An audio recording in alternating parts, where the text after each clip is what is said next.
HEX.com.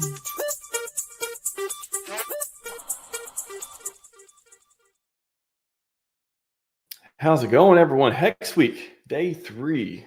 It is day 3 of Hex Week. We went through, what was it, 10, 11 hours of content, about 15, 20 more to go. Let's go. Let's go. Are you pumped up for Hex Week? Everyone, I'm excited. Got a great schedule today as well. Great one. I mean, yesterday was fantastic. First day was great. Monday was great. A ton of great speakers.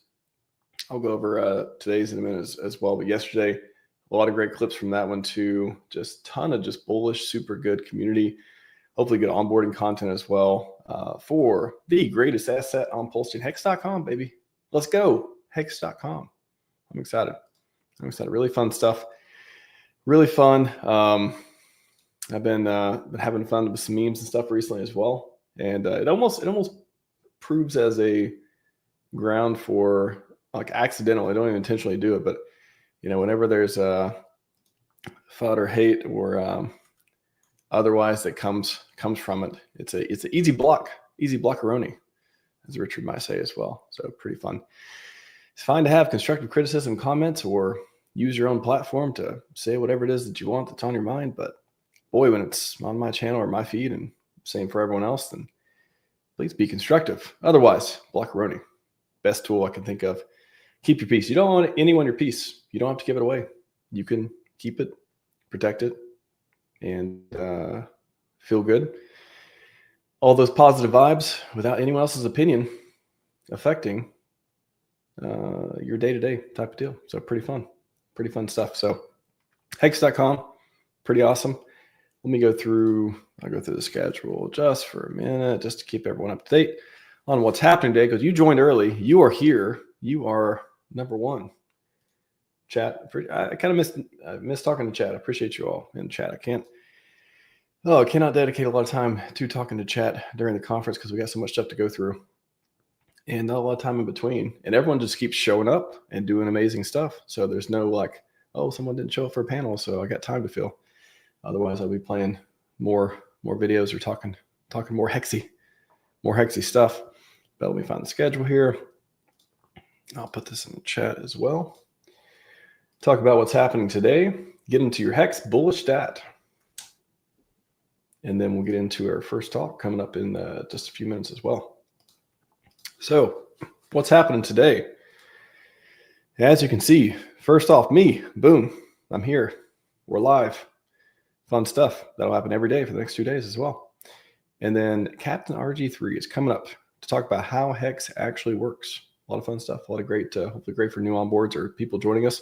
There's somebody new who asked a question yesterday that I saw in the chat as well. So I don't know. I did a poll for the last PulseX conference.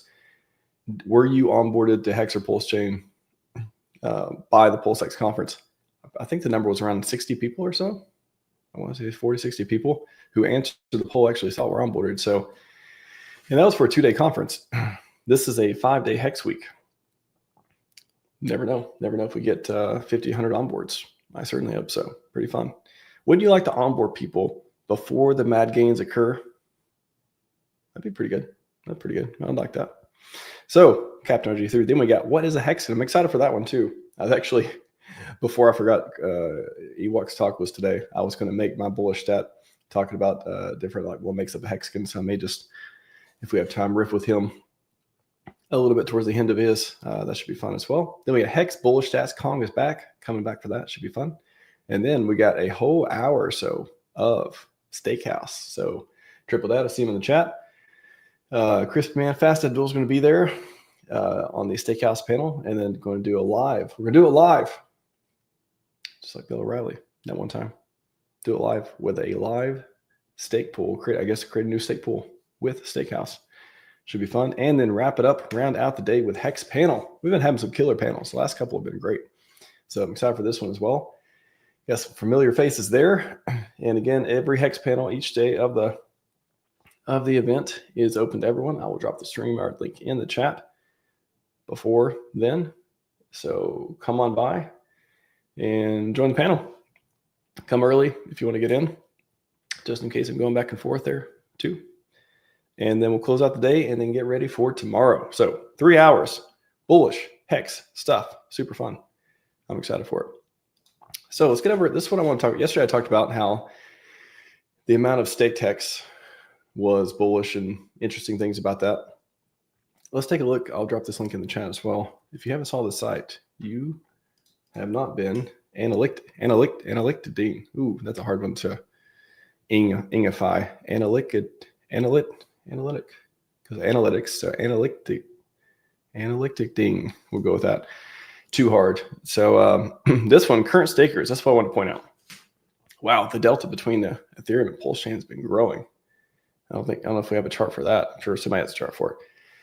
Probably hexfire.io or otherwise, but this used to be much closer. But the divergence between Ethereum and PulseChain stakers is real. That's what is that? 20%, 15% divergence at this point. So 116,000. Been climbing down a little bit, kind of stable through here. 135,000. I want to see us get to 1 million stakers. Imagine if we had 1 million stakers on either chain. Imagine if we look at this in 6 months to a year, 2 years from now, whenever, and we see PulseChain's got, we're celebrating 1 million stakers on PulseChain, and Ethereum's got, 850,000 or something like that. Wow. What is it? What does it be the ratio? That's a ratio we don't talk about very often. Ratio between the stakers on Ethereum and PulseChain. Very cool. So when you stake your HEX, you can earn yield over time, different bonuses. I'm sure at the conference, more than once we went through or we'll go through the different pieces on that. And you can lock it up different ways. There's native stakes, there's HSIs, which make things portable, all that. There's different protocols built on it where you can, there are perpetuals and all this stuff. Again, all these products and stuff built on HEX, different ways to do staking and stake pools. And again, we'll talk about Stakehouse a little bit later today as well. But locking up HEX tends to be, the reaction, right? The initial reaction a lot of you may have from, locking up HEX. That means there's less HEX to sell in the market. Yeah, so you get paid the inflation for waiting, and you get inflated. Coins inflate a certain period, 3.65% each year, and there's all these other variables and stuff like that too. If you keep it liquid, then you're not earning the inflation. So pretty bullish on the number of stakers we have. We crossed 100,000. When did we cross 100,000? That was, let me see it on the chart here. It must have been before PulseChain launch, I would say. So we missed that 100,000 on Ethereum. I don't know, probably sometime in 2022. But for PulseChain, up to 135,000. So that is, 130. I guess assuming you're counting wallets and stuff for this, which people doesn't necessarily mean people. People can have more than one wallet, yada yada. But a lot of people are staking 10 years, 5 years, 10 years, 15 years, 5555. A lot of 5555. A lot of different protocols give you bonuses, and otherwise, the longer you stake, natively with HEX, bigger pays better, longer pays better, all that jazz. So pretty cool stuff on the current stakers. Again, this is pretty, par for course right now with market conditions and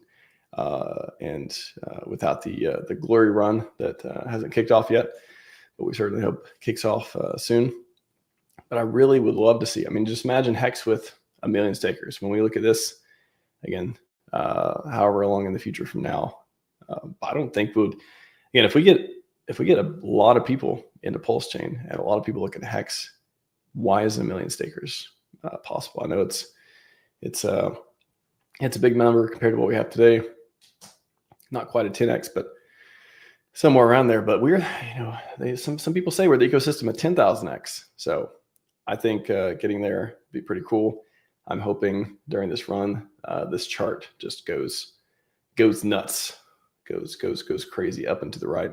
So super excited for that. T-share rate, of course, goes up and to the right. Daily payouts. Again, this is the payouts and stuff you get. We'll see when HEX is worth more in USD price, whether that's still attractive or not. I certainly hope the people who are staking out long-term, hopefully HEX is worth a lot. So when they get paid out, instead of getting paid, 50 cents or $5 for their HEX stake at the end of it with the yield they get, even though it's not, the extremely high yield it was before. Hopefully the HEX and USD price is so high that it's more than makes up for it. So pretty cool. HEX is awesome. We got a HEX week for it. There's HEX conferences. There's biggest community on PulseChain. PulseChain came from HEX. I'd say with the most people. I don't know. That's actually a great number too. I almost want to do a poll where it's like, are you on PulseChain? Did you come from HEX? I wonder. Shoot, it may be 50-50 at this point. I don't know. That's an interesting question. Because there's a lot of people who didn't get into HEX but came from PulseChain. PulseChain sacrifice phases got a lot of people involved. So anyways, really cool stuff there. Current stakers bullish on that.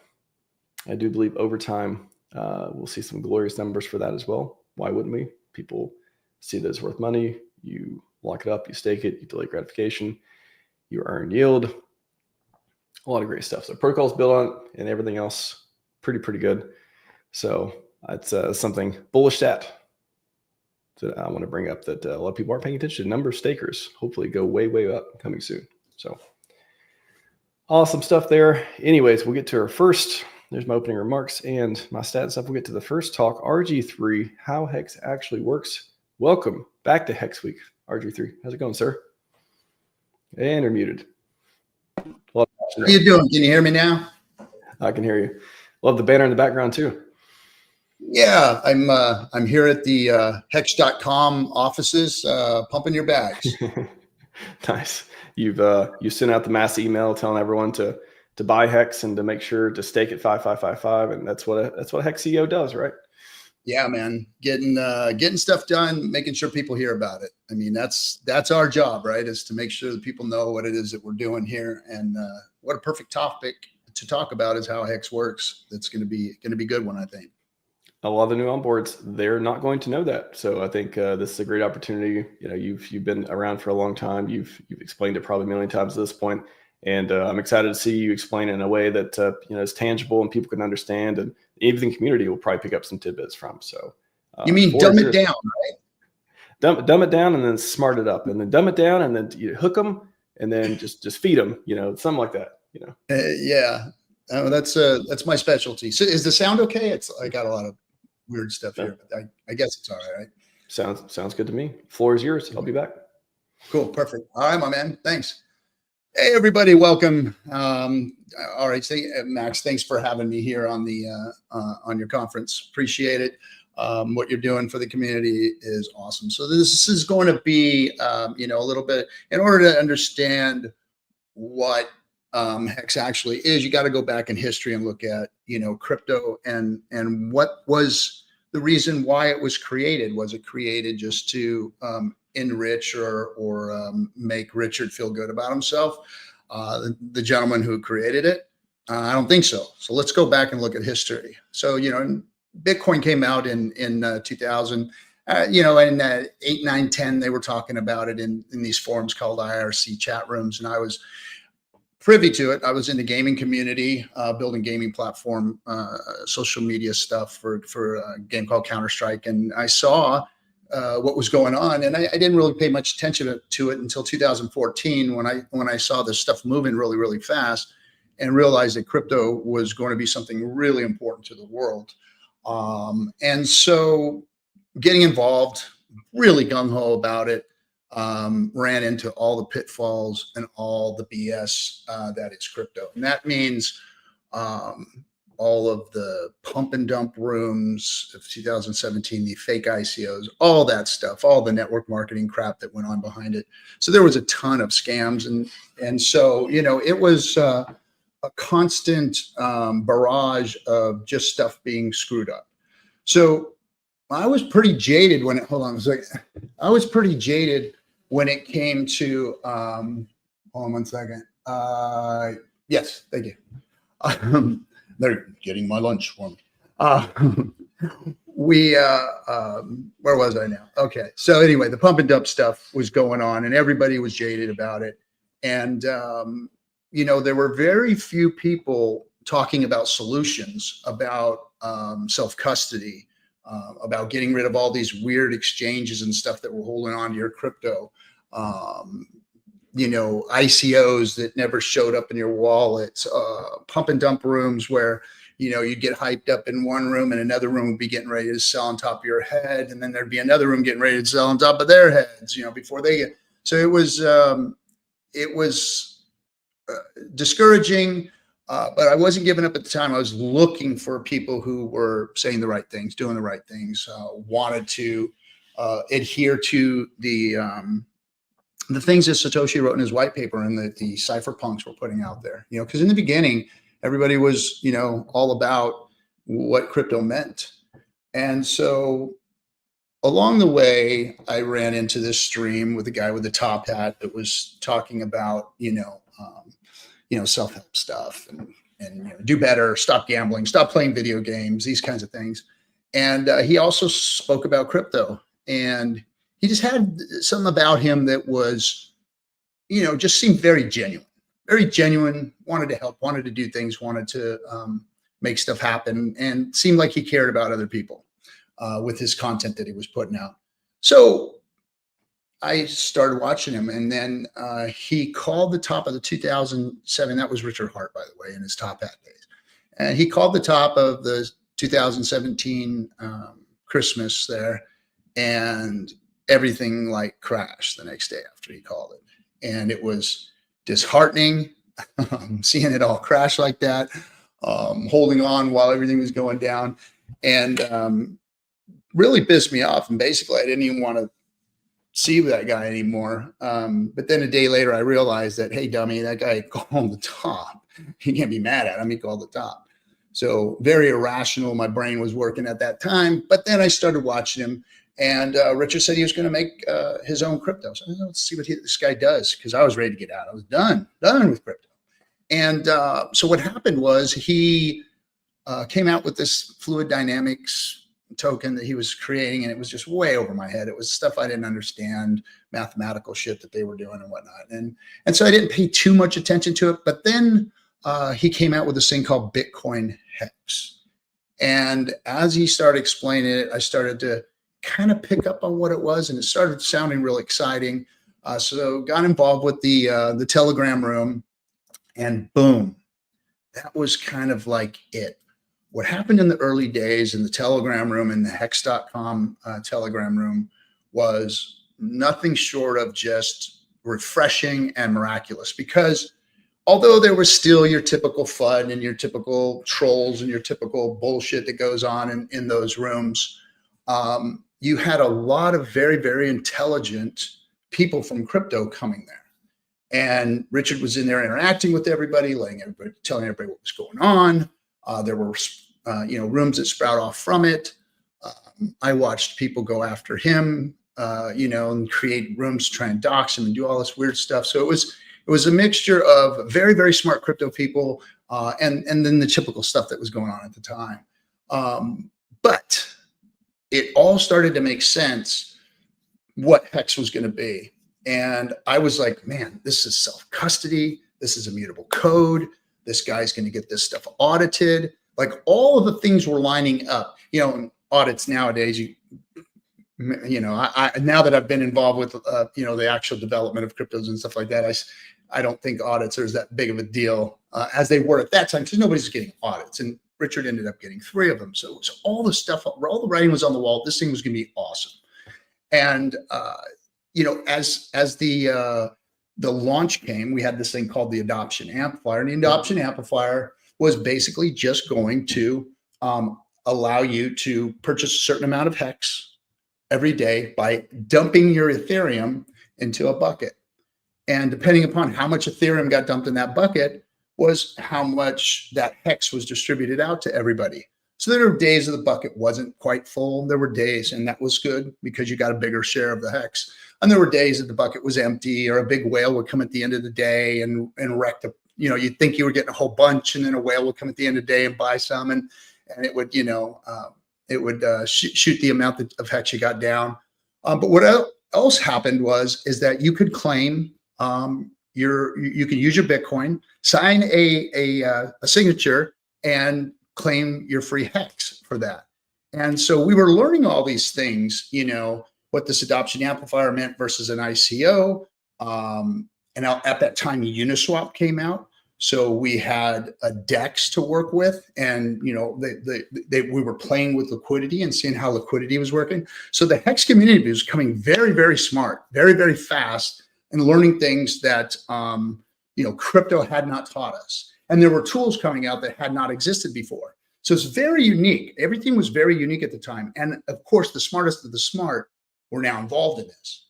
So we've got like a perfect storm starting to develop.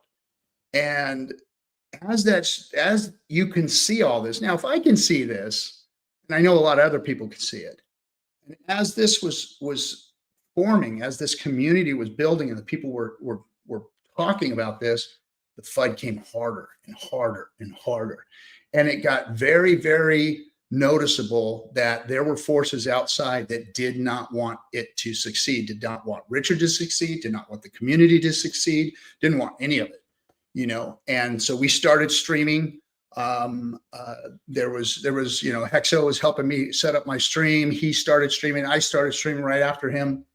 We were Marines. We kind of met in the HEX chat room, Marine buddies kind of deal. So he showed me how to set up Discord Syndicate. I did that and invited everybody so that we could showcase everybody that was in HEX.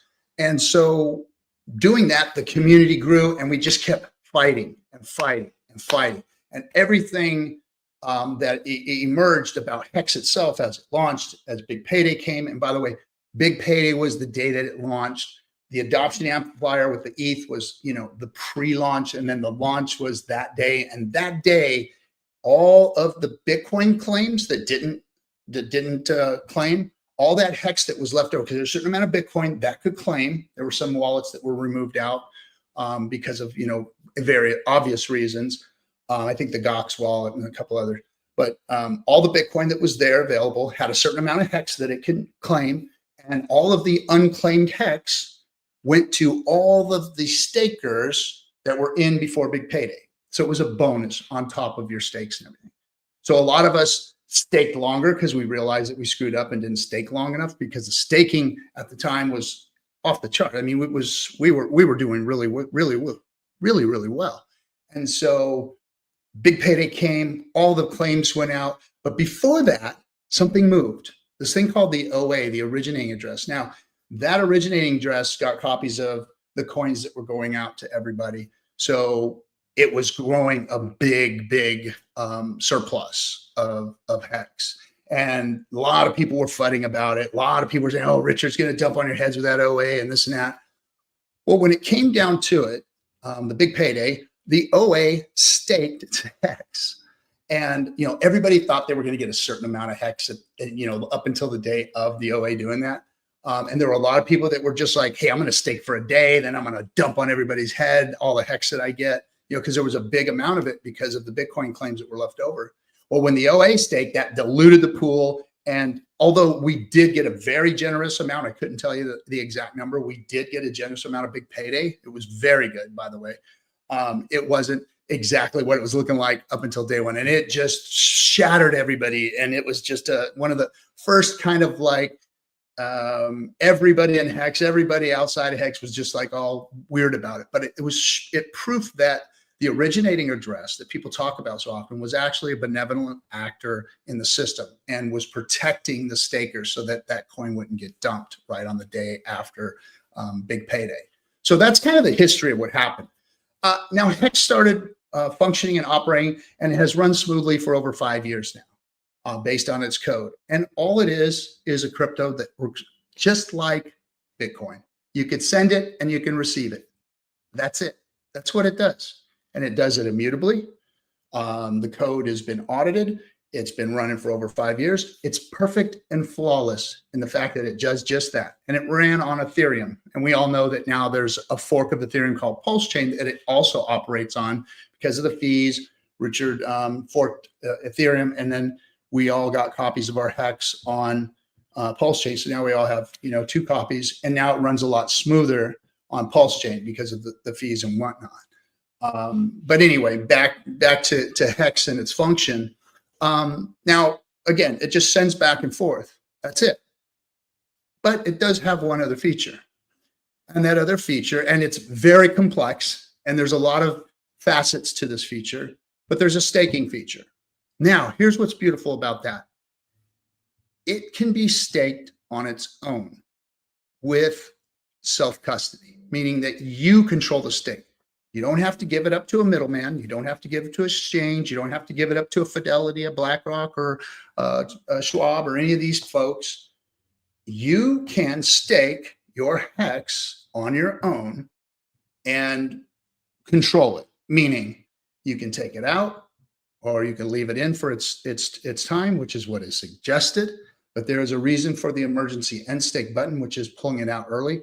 So we talked about HEX being like a certificate of deposit, and really it's not. But for people to understand how it works, it does work kind of like a certificate of deposit. You take an amount, you put it out for a certain amount of time.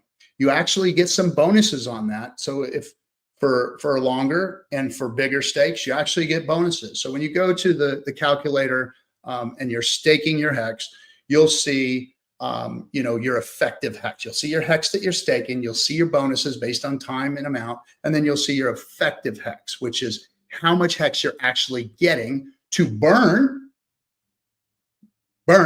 So you're burning supply when you stake, and then you're being given a marker. And this marker is called a T-share.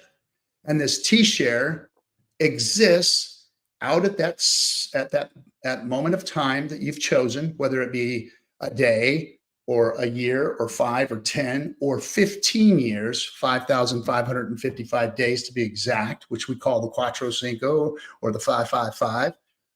That is the longest you can stake. And it was done for reasons, technical reasons. There was a reason why it was done. Basically, when it comes to the S load on Ethereum, how it does the calculations, that was like the optimum amount of time you want to do it. So anyway, that T-share is a marker in time. Now, the T-share is what is brilliant. And it was so hard for me to understand what a T-share was in the beginning. I just couldn't wrap my head around it. I didn't understand. I was trying to figure out what it was. But if somebody had kind of explained it to me as a walk into it, hey, you stake your HEX, here's your effective HEX, here's your HEX in time, here's your HEX in amount that you put out there, here's your bonuses, boom, now you're going to get a T-share. So basically that HEX at the time you're staking is a calculated value. Your effective HEX is a calculated value. Oh, let me hold. I want to answer the phone. So a calculated value, and that value is traded for a T-share, and those T-shares are priced every single day. The T-share price changes, moves, develops. It always moves in the up position. It always gets more expensive, the T-share does, and there's a reason for it. So when you buy your T-share with the HEX you have, the value of that HEX at that moment per T-share, not the value dollar value, but the value of HEX per T-share, you get that T-share, and that T-share sits at that moment of time where you've placed it. Now, you wait until it comes to fruition, and then you unstake it, and that's when you get your bonus. Now, here's how that works. Every single day, your T-share that sits out there is going to get a certain amount of HEX based on how many people are in the staking pool. So other people who have staked and the amount of HEX that has been staked determines how much of the inflation or the pie that your stake gets. The more stakers, the less your percentage of the pie. The less stakers, the more percentage of pie. So it's understandable that the earlier stakes were, there were less stakers in the pool than there are today. So, but the price of HEX was a lot lower then too. So dollar for dollar, HEX is going up in price, but the T-share amount of inflation that's being paid out to the stakers themselves is being diluted more and more as more stakes go in. And of course, we also seen just recently the OA did another benevolent move, and some people can argue whether it is or isn't, but actually slowed the share rate down, which we were way up there, 7, 8 HEX per T-share, something like that. It was way up there. slowed it down to where now it's like 1.5 hex per T share.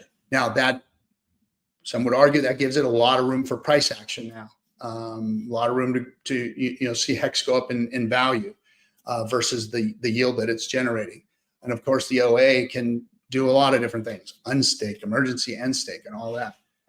Here's something else that's very important to understand: is that now that you've staked, you're part of the system. And think of your stake. We talked about a CD for a moment, but think of your stake as more of a miner, a staking miner. A proof of stake miner that's getting the inflation of hex delivered to it. Delayed, of course. That inflation is delayed, which is a beautiful thing for the whole system, because every single hex that inflates is delayed inflation, whether it's a day or it's 15 years. That inflation is staked. That inflation has a time when it's supposed to come out into the market. Not so much with Bitcoin mining. So your little T-share that's out there, it's mining hex and waiting for you to come pick it up. So let's just say 5 years from now, your stake comes due. It's time to pull it out, and you go in and you unstake it. You unstake that. New coins are instantly minted. You minted new coins. Nobody gave you anything. This is important to understand about hex. Hex is not, you're not given hex by any organization, any institution, any centralized agency. You push the button and mint that brand new hex into existence through the code. You do it. Mutable code, you do it. Decentralized, you do it. Self-custody, nobody else but you and the code. That's what's beautiful. It is the, when it comes to the Howey test, hex just kicks all the legs out from underneath the Howey test. Does not pass any of them. Just poop, poop, poop, poop, poop. Anyway, so when you're part of the system now, when you're actually in there staked and you're waiting and you're not emergency end staking, which is a tool that you can pull that stake out early if you'd like. Severe penalties for doing so, even a day early, severe penalties for unstaking. Now, I like to joke around and say, hey, go ahead, hit the button, unstake, folks. Now, why do I do that? Because I'm trying to prove that if you are working with the Truth Engine, if you are being true to your stake, you are actually part of the system. Not only are you mining and generating that inflation and bringing new hex into the system, but you are also part of the system of penalties. So when people do emergency end stake, you get those penalties. It gets distributed out through the staking pool. So you're part of the system all the way around. You're mining and bringing the inflation of hex. You don't see that anywhere in any other crypto. The inflation model, the staking model, all the things that the OA has done, the community, the build out, everything that has happened up until now, and how important hex is to real crypto, real DeFi. I mean, the writing is on the wall that the perfect crypto has been made, and that's hex. To me, hex is the crypto of all cryptos. Now, PulseChain, great. We got an L1. I dig it. We got a DEX with PulseX. There's an incentive token. All these things are great, but nothing compares to the GOAT. The GOAT is hex. The best crypto on planet Earth is hex. Nothing else functions like it. Nothing else has proven itself like it. Nothing else works like hex. And nothing else has everything that it has behind it. The community is A1. A1.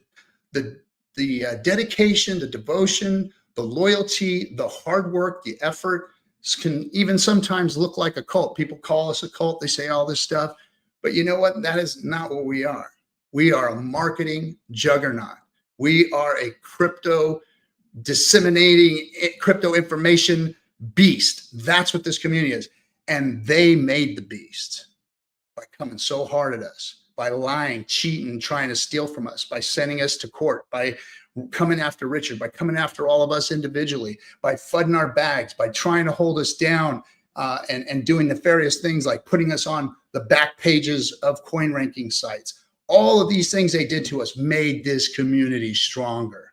And now they're going to have to deal with us. They're going to have to deal with the greatest crypto that it's ever been put out in this whole space, coming in and eating their lunch, and us. We are going to be able to do, look, it's going to be quick lived, but we are going to be able to do our happy dance one of these days and dance. Well, we won't dance on the graves, right? But we will, for a moment celebrate, but then it's back to work and letting people know who we are. So that's who we are, what we're all about, what HEX is all about. Again, it's gonna change the world as far as I'm concerned, and we've only seen the beginning. If Bitcoin did 3 million X, why can't HEX do more than a 10,000 X? You know what I'm saying? It's better technology. It's got a better community. It's got a better founder. Everything is here and set up for it. So get ready. The kinetic energy is pulled back. That bow is going to fire, and this thing's going to go to the moon. This cycle, I'm very, very excited about. What's up, Max? You kicking me off, getting the hook? Hey, dude, it's great. You've been doing excellent. It can be an excellent intro for people to learn about HEX from someone who's been around it a while and knows the ins and outs. And oh man, I think I saw somebody mention 55,000 X for HEX yesterday. I think there was some rumble of that. So why not? Where's the price god? Where's the price god saying it's too high? I don't see any price god. There is none. There is none. And we've already dethroned market cap and made it debunk. Market cap means nothing, absolutely nothing in the scheme of things. That has been a narrative that has been tossed around the crypto space for a long time that really does nothing for the space. Maybe on a macroeconomic look, but not in the individual coins and stuff. What do you think as we get into the end, closer to the end of the year here? I mean, a lot of great marketing stuff and everything going on. What do you think is the biggest surprise or thing that we've kind of like just assumed will always be that way? The gatekeeping, we're never going to be past 201 or whatever coin market cap. What do you think the biggest thing that you could see changing for HEX in the next few months as we come into 2026 here that no one's expecting? Well, gosh, that's we've been anticipating something like that for so long that we've kind of like put that in our back pocket. Like, who's really going to lean into us? When are they going to lean into us? And I think that when we see Richard Hart come back out, and whether he streams or whether he puts some other type of message out there of some type, some way, I think that the reaction to him from the others out there, whether it be centralized agencies, the whatever it is, the reaction to him, I think, is what's going to light that match or be that viral moment. I think that's it, and that's what I'm hoping for. He's the catalyst and the flame to all this. I mean, he built this stuff. He put it out there. He educated all of us to the point that we are the smartest community in all of crypto. Because I don't know if you saw Johnny Chaos's post today. He listed all the things that we had learned along the way that other communities don't learn. Richard put these things in front of us and made us go do them. Test nets and signatures and understanding staking, understanding proof of work versus proof of stake, understanding all these things, yield, liquidity pools and what they do. Nobody educated on liquidity pools. It was all centralized before. And now we had a decentralized exchange where we can actually participate in. And we learned liquidity pools. We learned how they work. We learned how they move the needle. And then we learned macro, how Bitcoin moved Ethereum, how Ethereum moves the other markets. And to us, this stuff is all common sense now because we've been teaching it and learning it and spitting it out for so many years. But the rest of the crypto space hasn't caught up yet. And I think that once that light gets shined on who this community is, what the products are that Richard put together and what he's done, somehow, somewhere, there's going to be a flame that's lit because of that. And that's going to be the conflagration and the viral moment.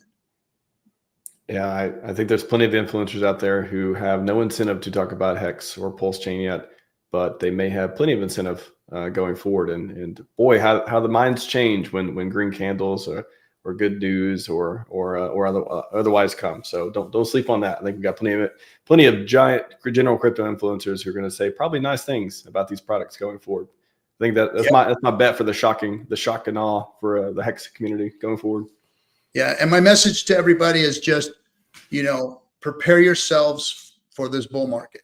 It's here, it's coming. We know how fast HEX moved early on. We know what it can do.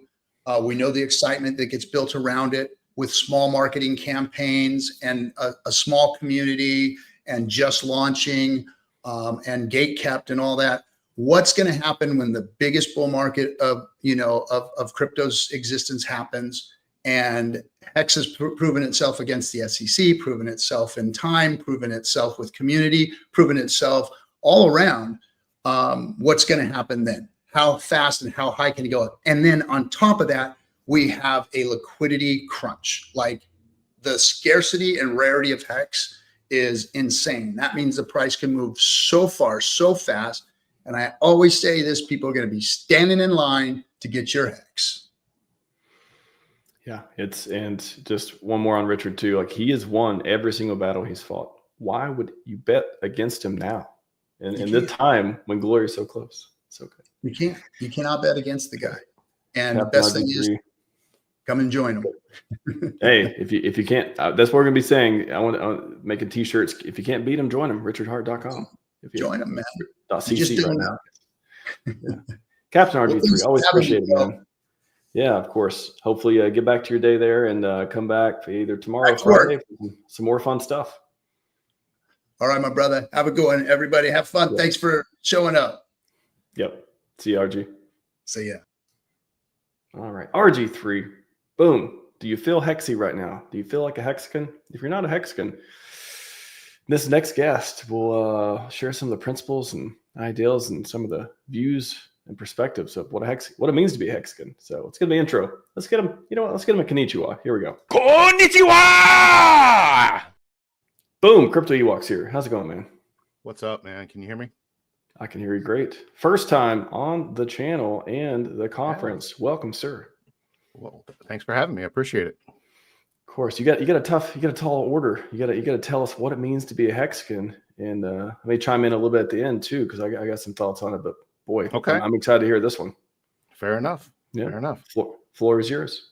All right, man. I appreciate it. For those who aren't familiar with me, Crypto Ewok, I've been in crypto since early 2017. I came across Richard Hart a little too late that cycle when I had already made a bunch of horrible decisions, just like RG3 did. Anyway, I started to follow him, and basically that led me to getting involved with HEX before, it even launched. I heard the whole dynamics in the Bitcoin HEX and all that stuff. But anyway, so I'm co-host on the Creative Crypto YouTube channel. We have a live stream every week too. And when Max asked me to join tonight, it was perfect because my co-host is on vacation and we weren't going to stream tonight. So fit perfectly into our slot. And yeah, so again, I just wanted to thank Max for having me on here. So I'm here to talk about what it means to be a Hexican. And to start, I guess we want to know, where did the name come from? Well, you heard RG mention the old HEX Telegram rooms. Well, they had done a poll in there. I reached out to him the other day because I wasn't sure. I thought it was on a live stream, but he let me know that they had done a poll in the Telegram channel. And I really wish I knew what some of the other options were, but obviously the name Hexican was the winner, and Hexicans were born from that time. So I did also a little other research and said, I wanted to ask people out there what it meant to them when they heard Hexican. What did it mean to you? And I gave a few options, and I'll go through what the results were. I wasn't very surprised it really finished the way I thought it would. But in last place, it was, somebody who just had some hex. Does that make you a hexagon? And that only got 3% of the vote, so I wasn't surprised. Next one was having a turtle or higher position in the ranking charts. And by the way, having a turtle means at least at these prices today, a $1,200 investment anyway. So that got about 20% of the votes. The runner-up was having T-shares. So, we talk about the T-shares and having those. Does that make you a hexagon? Well, that only got 33%. But the winner, honestly, was not surprising. And that was having at least one 5555 stake, Quattro Cinco. And that got 44% of the votes. And, I completely agree. That was, my opinion. That's what I thought made a hexagon as well.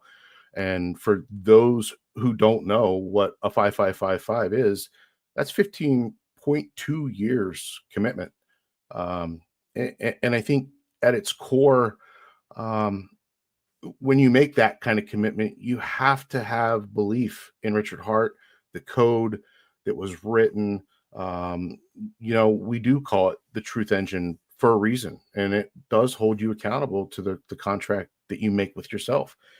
When HEX was being designed, I remember those chat rooms we were talking about, and originally, it was called Bitcoin HEX, and a little bit later, Richard dropped the Bitcoin part of it and said, I don't want to call it Bitcoin HEX anymore. I want it to stand on its own.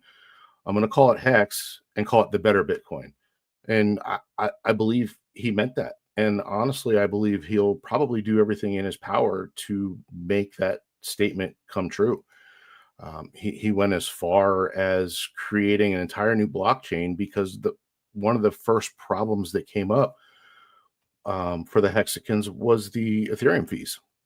They were basically robbing people of their capital to just end a stake.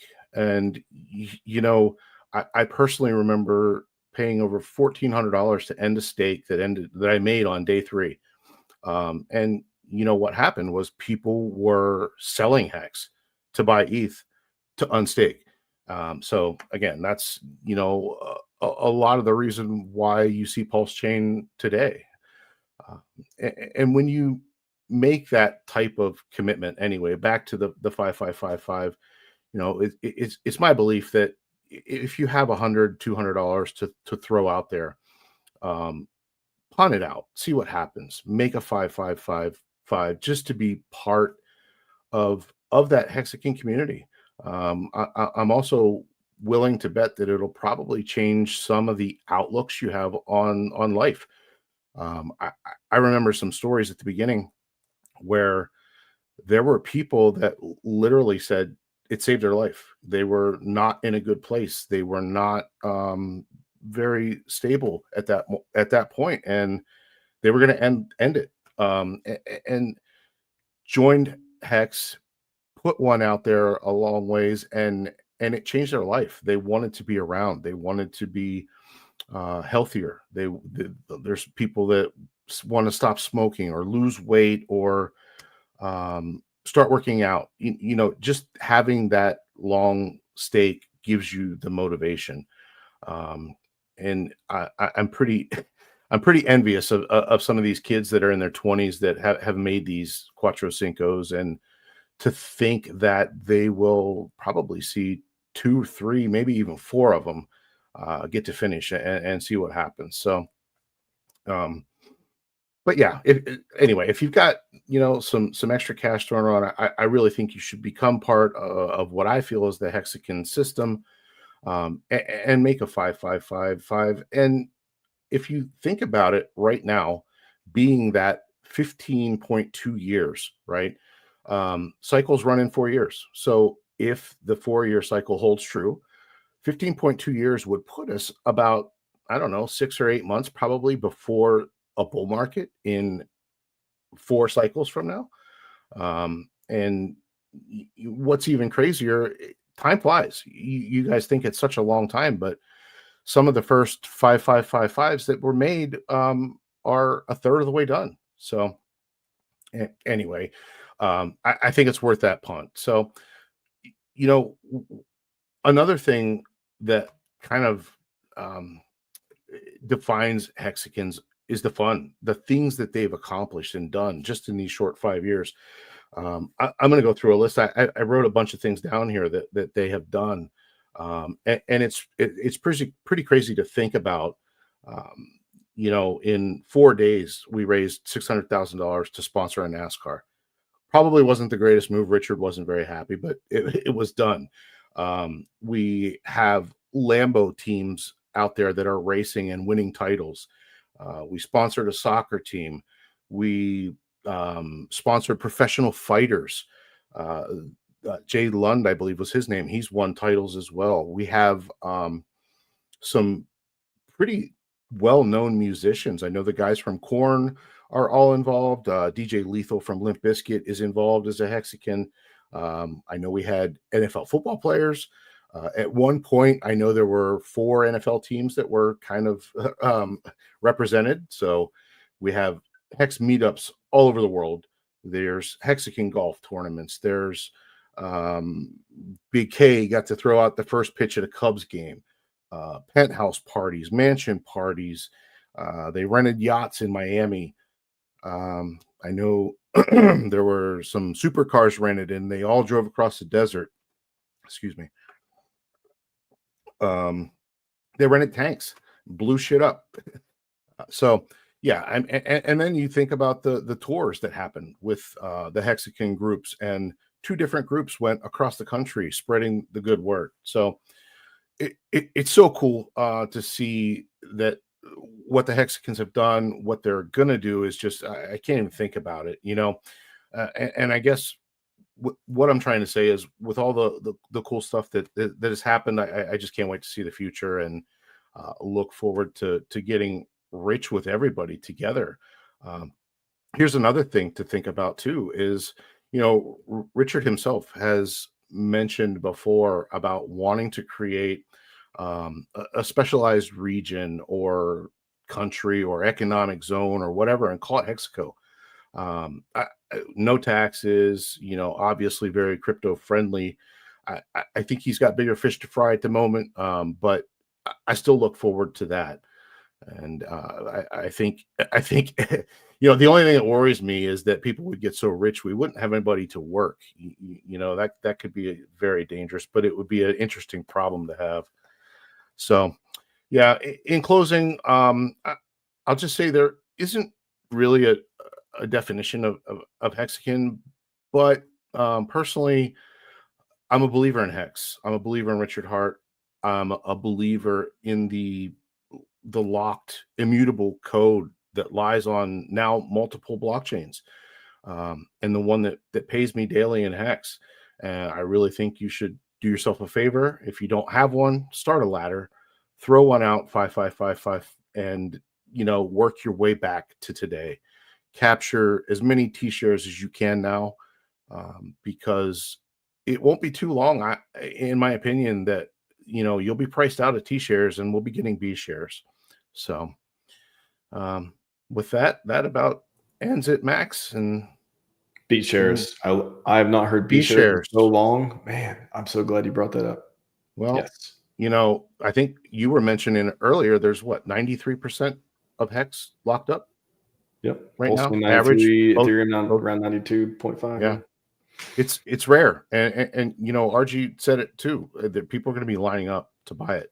We can fix the price problem. If people would just agree to only sell their yield, you would be very surprised to see how quickly that price went up. But, obviously you can't tell people what to do with their crypto, but that would fix it if everybody only sold yield and made stakes.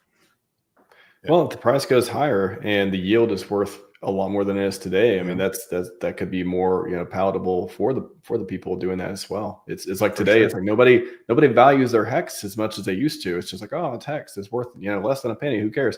Yeah. Bro, and if it's worth $1, you probably gonna be valuing your Hex a little bit more. If every Hex is worth $1, I always remember that Coffee used to talk about it a lot.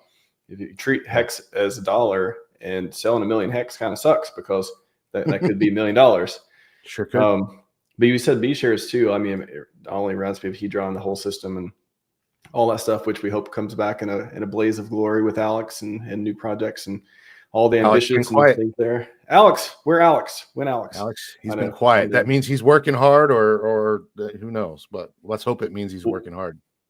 Well, B share, so B shares kind of like, makes that popular, and then I remember talking about little T shares, like M shares, B shares for billion, M shares for million, and then little T 1,000 shares. Oof, what a world it'll be in when we're trading around. We got HSIs for little T shares. Let's do it. Why not? Why can't we do it? Why can't we do it? I'm excited to see what's coming. I'm excited to see what the Hexicans, have on this bull run. It's going to be, obviously there's always the flexing of the things that they're buying, but it's really cool to see what they're doing. There's charities popping up here and there, and there's different really cool things that I think will happen. So I'm excited for that. I asked just real quick here before we wrap up. I asked the AI, what is a Hexican? And I came up, I said name the top 10 things, and it says it was interesting. I think I agree with all these as well. What makes someone a Hexican? A Hexican is a term used to describe a member of the Hex crypto community. Based on research, here are the top 10 characteristics that define what makes someone a Hexican. One is Hex ownership and staking. I won't go into the long form version, but I'll just like to hit the highlights. 2, long-term mindset. 3, community engagement. 4, belief in the Hex value proposition. 5, support for Richard Hart and his projects. 6, cultural symbols and language. I'm like, wow, it's like Hexicans have developed their own cultural symbols and language. The number 5555, maximally staking days, has become an iconic symbol, with some dedicated community members even getting 5555 tattoos. This is from the AI telling me this. That's awesome. The Hex.com diamond, a 555.55 carat diamond purchased by Richard Hart, has also become a cultural symbol. Terms like T shares, a unit represents a portion of a daily Hex. Longer pays better. Miners, what stakers are called in Hex, are common in Hexican vocabulary. Wow. Got them all. 7, resilience to external criticism. Boom. Look at that. They even see how we just fade the noise there. I love it. 8, educational focus. Totally agree with that as well. We got a lot of educators in the community talking about Hex, such as yourself, and hope to grow that to be even more in the oncoming bull run. Celebration of price performance, number 9. Let's see. Hexicans often celebrate and share Hex price performance, particularly its significant price appreciation since launch. The community frequently references how 10,000 Hex used to cost 57 cents now, and now they're worth $120. Is that on the website? Maybe that's where I feel like it's like I think it's on the Hex.com website. It used to be anyway. Yeah. And number 10, last but not least, decentralization ethos. Love it. I agree with all those. Yeah, I do too. I hit most of them somewhere along the way. Yeah, I think you did. Yeah, awesome. And I didn't use AI. I should have. Should have had it right. It's a back pocket type of thing. I like to use it because it helps me. Like, what am I missing? I can have like you said, you probably hit most of them, but I like to use it. Okay, here's the other thing. Oh, cool. That's a good point too. I would off the top of my head. Yeah. So. Cool stuff. We got the tools now. We have the technology. Right. Crypto Ewoks. Again, love your all show. One of my favorite shows in Hexico. Appreciate it. Very, very good. Appreciate you and Broke Boy. And hopefully Broke Boy will join us next time at some point as well. Yeah. And good stuff. And then are you coming on? You're going to be at the panel later on? Yeah, I'll be on the panel later. Yep. Boom. Love it. Absolutely. Love it. Awesome, man. All right. I'll see you in a bit. Appreciate it. See you then. Thanks, Max. Yep. Crypto Ewok, everyone. We just getting started. We're not even halfway through yet. Kong is going to come next and blow your mind. No pressure, Kong. He's going to blow your mind, hopefully. But before we get to that, let's do a video. Which one? 10,000 next. Access is complete. Project not complete. They're not the same thing. Promise returns and go build something. How much access Bitcoin up? Yeah. 1,000x over a penny. Who's designed to replace fiat currency? Back to the 10,000x. Smart fucker I am. Everyone else cries and whines like a little bitch. 1,000x over a penny. Who's designed to replace fiat currency? back to the 10,000x. Smart fucker I am. Well, then it was fucking designed 10,000x. It's impossible. How can he do that? Listen, you stupid fucks. Everything else is up higher. Bitcoin did 2 million x. $1,500 fucking dollars. Ooh. What up? Step over a penny. Can we get the 100 pennies, Kong? Come on. We need at least 1,000 pennies. 1,000 pennies. 1,000 pennies. That's like $10. Something like It's that. definitely a few dollars at least. I like a few dollar hex. I like the sound of that. Kong, welcome back. Gonna blow our minds with some amazing bullish hex stats, I think. Yeah, definitely. I have a few things queued up here. I'll share my screen and kind of just take it away, I guess. Boom. Sounds good. See you soon. Nice. I might have shared the wrong screen. Give me a second, Max. Let me share this one. All right, cool. So yeah, I'll start here. We were just talking about hex staking and all that type of stuff with 5555s and how, you know, it's part of kind of the whole hex ethos. And I think one thing that, and I don't know if it turned a lot of people away, but I'm sure some people, like, they just can't wrap their minds around staking for such a long period of time. And I think there is a group of people that would rather, you know, test out for a year or test out for a month or test out for even a few years or something. But what I've always said, and I think even what the data shows with Hex, is that, and Richard said it, I mean, I think the website says it, is longer does pay better.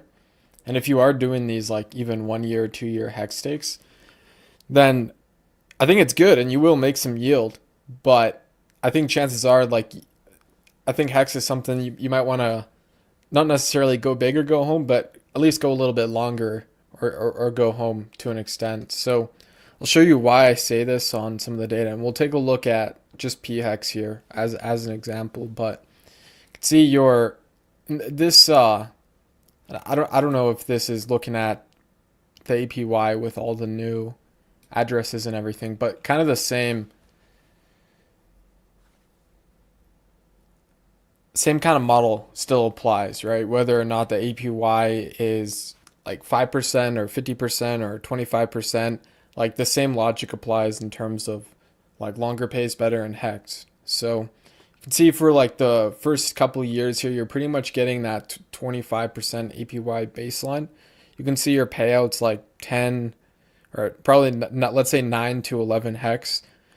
By about 1, 2, 3, 4 years in is when you start to see like the first kind of increase in at least your payout, right? Your APY is increased like a little bit by then. You know, by the 6th year here, you start to see like this is, I would say, more of a substantial payout. But keep in mind that that's pretty much after 6 years, right? You have to wait to be able to accumulate all those rewards. And I believe this also doesn't account for, like, if there's early unlocks and things like this, you might even be able to earn even more hex. So you can see how, like, in the first couple of years, yes, you earn like a decent amount of yield, but compared to like those final few years of the 5555, like, we're talking like over 10 times as much yield, maybe 15 times as much yield in some cases here, like in those past or those last couple like final years, if you're doing like 5555 hex stakes. So you can see the payouts here, like 122 hex versus essentially less, like sub 10 hex currently. And it goes all the way up to 196 hex paid out per t-share. And keep in mind, this is one of those things that the t-share rate, as we know, will only ever go up.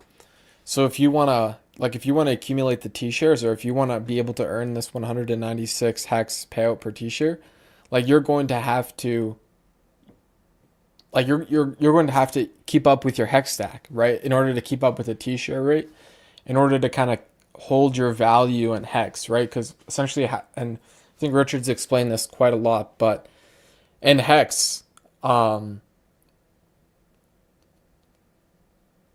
main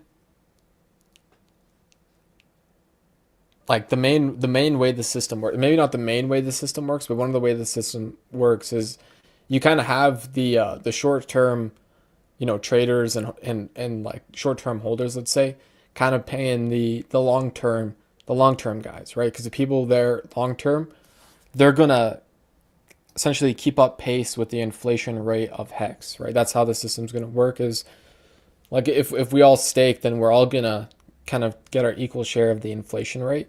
But when you have people that decide to stay liquid, it actually incentivizes more staking and actually more rewards for stakers too. Just because that pool of, let's say, I think it's like 60 billion HEX paid out per day. It might be a little bit less now that we've had the OA staked, but that pool of HEX being paid out every single day, if it's being paid out to less HEX, less stakers, then everyone's kind of earning more proportionally. So that's kind of my spiel on HEX staking and why I think like longer is, and Richard said it, but longer will always pay better in this sort of system, and especially now that we've seen the sacrifice addresses kind of stake some of the tokens and even the origin address as well. I think the shorter stakes don't really make as much sense so much anymore than like really just trying to stick it. You don't have to put you don't have to put your life savings in or anything like that. Like I think we all say like money you can afford to lose and everything like that. And of course, like nothing I say is financial advice or anything like that. But I think staking HEX, and even the chart should make it pretty clear here of like you can see the first few years, like even up to the first 5 years, like yes, you earn yield, but it's not anything too crazy. But it's after that compounded effect of the T-share, after those like final 5 years, final 10 years, that you see that whole growth and that full effect of the T-share of HEX. And I think this is one of the things that people aren't even like, they haven't fully realized yet, and maybe they have fully realized it, but I don't know if it's priced in to HEX now. Quickly, because I think we're running out of time a little bit. We'll quickly just fire off some stats here as well. Like we can see like the T-share rate, it's continuously going up and to the right. HEX on Ethereum is actually trailing a little bit higher than HEX on PulseChain. Although it does have a lower price, you can see that T-share rate is starting to pick up a little bit faster. And you can see the HEX daily payout here is about 1.5 HEX. So even if we take that same logic of those 5, like you might get 10 times or even 15 times this number, only if you decide to stake now for that full length or for that full term. Also share some other things here too, in terms of like the some of the top 15 staking addresses, but I don't know how many people have actually showcased this on stream, but you can actually see Sacrifice address has staked a lot of HEX. Now, I know this was controversial as well, but I do think it's kind of cool in the sense of like you did stop the people who are trying to value extract and do those rolling day stakes and just value extract and bridge out. Plus, I think it also kind of goes to show that that SAC wallet isn't, they don't plan to sell all that HEX or anything like that. Like maybe it kind of goes to show that they're putting it away a little bit. See, there's unknown wallet here. Origin address, of course, has like a ton of those top wallets in the top 15. And even the God Whale makes up, I think they're in at least the top 10 there, top 7. So HEX, like, looks like you have, like, in terms of the whales, like probably some responsible whales, especially in terms of that staking protocol. Quickly brush on the chart here as well, because I like to look at the charts, especially because I think they kind of tell the true story of everything. But keep in mind, Pulse, I think, has actually been acting pretty strong as of recently, but you can see how HEX is as well, like even as of recently. Like we'll measure this move here. 86% versus PLS, and even at the current going rate, it's like plus 45% against HEX. Plus 45% against Pulse versus this local low and stuff like that. So HEX does look like it has been appreciating. You have kind of some higher highs, Even up here, you got some more higher highs. So we'll see if this trend continues with HEX and if it continues to make some higher highs versus PulseChain. But it does look extremely strong, and it looks like one of if not one of the strong, like the strongest RH altcoin. Here as well on PulseX. You can see, and this is just looking at the V2 PulseX as well. We'll take a look at the V1, see how long it takes to load. But the V2 here, we have 9.1 million in liquidity just on PHEX alone, right? So it's plenty of liquidity on this token as well. And you can see the trend of the liquidity as well is pretty much, and this is V2, keep that in mind, but it has been pretty much up and to the right, right? So look at the low here. We pretty much went from sub $1 million in liquidity to over 10 million in liquidity. And you can see the volume as well is, I think it's in a healthy range in terms of, like, here's 3.8 million. There's 5 million right there. Here's like 300K, 4 million, 2 million. So yeah, it looks like it's in a kind of a healthy range there. Let's see if this V1 pool loads, and then I think we'll kind of wrap up because yeah, I think we're running out of time here. But yeah, the V1's got another 2 million in liquidity and 800K in volume in the past 24 hours. But yeah, that's my quick roundup on all the bullish HEX stats and kind of everything that I've seen on chain going on with HEX. And I think a lot of it hasn't been covered as much as of recently, but I think it's still good to show. It's still good to show it off and kind of remind everyone of the not the importance, but even like the power of HEX staking, especially for that long term and everything like that. So when you were talking about the OA staking, and it reminded me of the tweet. One of the tweets Richard had was talking about how Ethereum, if you just, so like if you give me all the ETH, it would be in better hands or something. And when you said that just a minute ago, it made me think of like, you could turn that quote into, hey, if you just gave me all the HEX, it'd be in better hands, because we know historically OA is not dumping on people, whereas other holders would be more tempted. So I don't know. Richard seems to take good care of his points. Like whose hands would you rather the HEX be in? Like, the OA or the SAC wallets, especially if they're doing like the stakes and stuff like that, or like whichever random people that just pump and dump and do whatever. So he seems to have diamond hands. He's held. I want to think he's held Bitcoin for a long time too, since it was mining at 50 Bitcoin block rewards. Is that the quote? Rich, smart guy, that RH fellow. Yeah. Awesome stuff, Kong. Appreciate it. Are you back on today or coming tomorrow? Let's see. Let me check the schedule. Yeah. If you're around for the HEX, feel free if you're around for the HEX panel later if you want to hop on. Otherwise, I'm sure you're on tomorrow. Let me see. Yeah, I think I'm on. I'll be back tomorrow. Yeah. Where are you tomorrow? I'm looking at Thursday's schedule. It might be Friday actually. Oh yeah, you're right. That's right. Friday. Yes, I'm excited for Hex Bulls only. Is there 2 Hex? Oh crap! Did I double book Hex Bulls only? I think I did. Both you and Cairo are doing Hex Bulls only. Cairo tomorrow, and Friday you, and I would not have it any other way. Boom! Double Hex Bulls only. First scheduling mistake I've ever seen on the schedule so far. Good stuff. I think that's not too bad though. So yeah, we can compare. I'm sure it's going to be totally different perspectives too. So the more Hex bullish talk, the better. I like it. So yes, I'll catch you guys later. And yeah, thanks Max for hosting and having me on and everything like that. So I appreciate it. Of course, it's always good to have you on, man. I'll see you later. I'll catch you later. See ya. Yeah. All right. Are you feeling bullish? Because our next panel here is going to talk about some HEX staking. Are you tired of talking? It reminds me of on the documentary of the Kelly Pope. Are you? How'd she say it? Are you excited to see? Wow, man, what was the quote? Are you ready to find? Are you ready to find some scams today? How did it go? Are you ready to find some? Oh, somebody tell me in the chat. What was it? Are you ready to find some fraud today? Is that what she said? And then, so I was going to turn it into, are you ready to hear about hex staking again?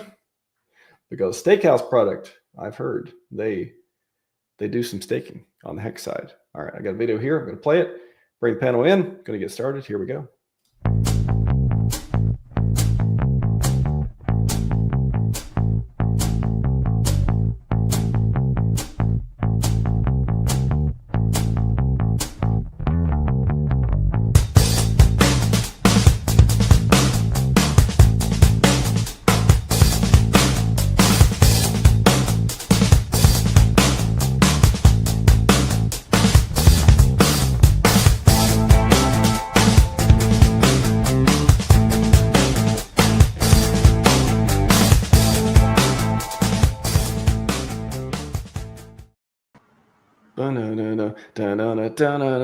Ooh, I like it. I like it. Thank you, buddy, for playing that. It gets the people going. That was great one of hat, by the my way. first deep dives into DaVinci Resolve, and that's what I came up with, a skateboarding stake. Okay, so you made that video. Yeah. All right, nice. You got some skills. Triple dad, 007. I like it. Didn't that was it was mini nights trying to get that done. It's a lot of work. I mean, it's effortless for some people, but boy, when people create media without AI these days, I'm just like, it takes me forever to do anything other than clipping. I'm really good at clipping, but other than that, I'm not. I'm a rec pleb as far as all the other stuff goes. I was browsing YouTube one night and found a guy that was playing. It was either Tony Hawk or skateboard, whatever, right? Some game, right? And one of your choices of person was a steak, and he did the whole game as a steak. So I said, I got to make a video with that. Nice. All right, gents. Steak. This, you got the crispy, the fast, and the triple dad steakhouse panel. We'll be back in a bit. Have fun. Let's do it. Yeah. Thank you, bud.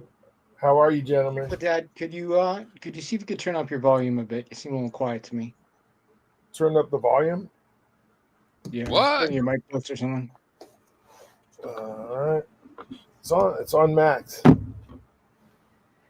Is that better? Yeah, that's better right there. All right. I think my coffee was blocking the mic. There we go. that might be it. So how are you guys doing today? What's up, gentlemen? Doing pretty good. Are you smoking a cigar on stream today, Crispy? Probably not. I'll just hold it around as a prop, Yeah, I have one too. I keep wondering if I should. just in case. So we're talking about Steakhouse today, yeah? Let's do it. Yeah. Let's do All it. right. For those who don't know what Steakhouse is a dApp that creates pooled hex stakes. So Crispy and I and Fast Abdul could get together trustlessly and create pooled hex stakes and benefit from the bigger pays better bonuses. We can split up gas fees for unstaking, that sort of thing. And it's both on Ethereum and PulseChain. So that's kind of a rarity. Nobody that I can think of has been really building for HEX on Ethereum. And this is kind of a different deal, which is cool, all right? I'm going to bring up, I'm going to share a screen. If you could see this, Max.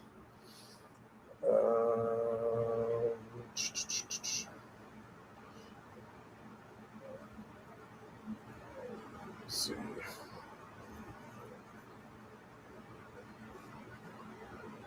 Hey, Max. Share that screen, man. Share it. It's not coming up. Window. Elgo says PulseChain is the best chain. I agree. There we go. I feel it. I feel it coming. All right.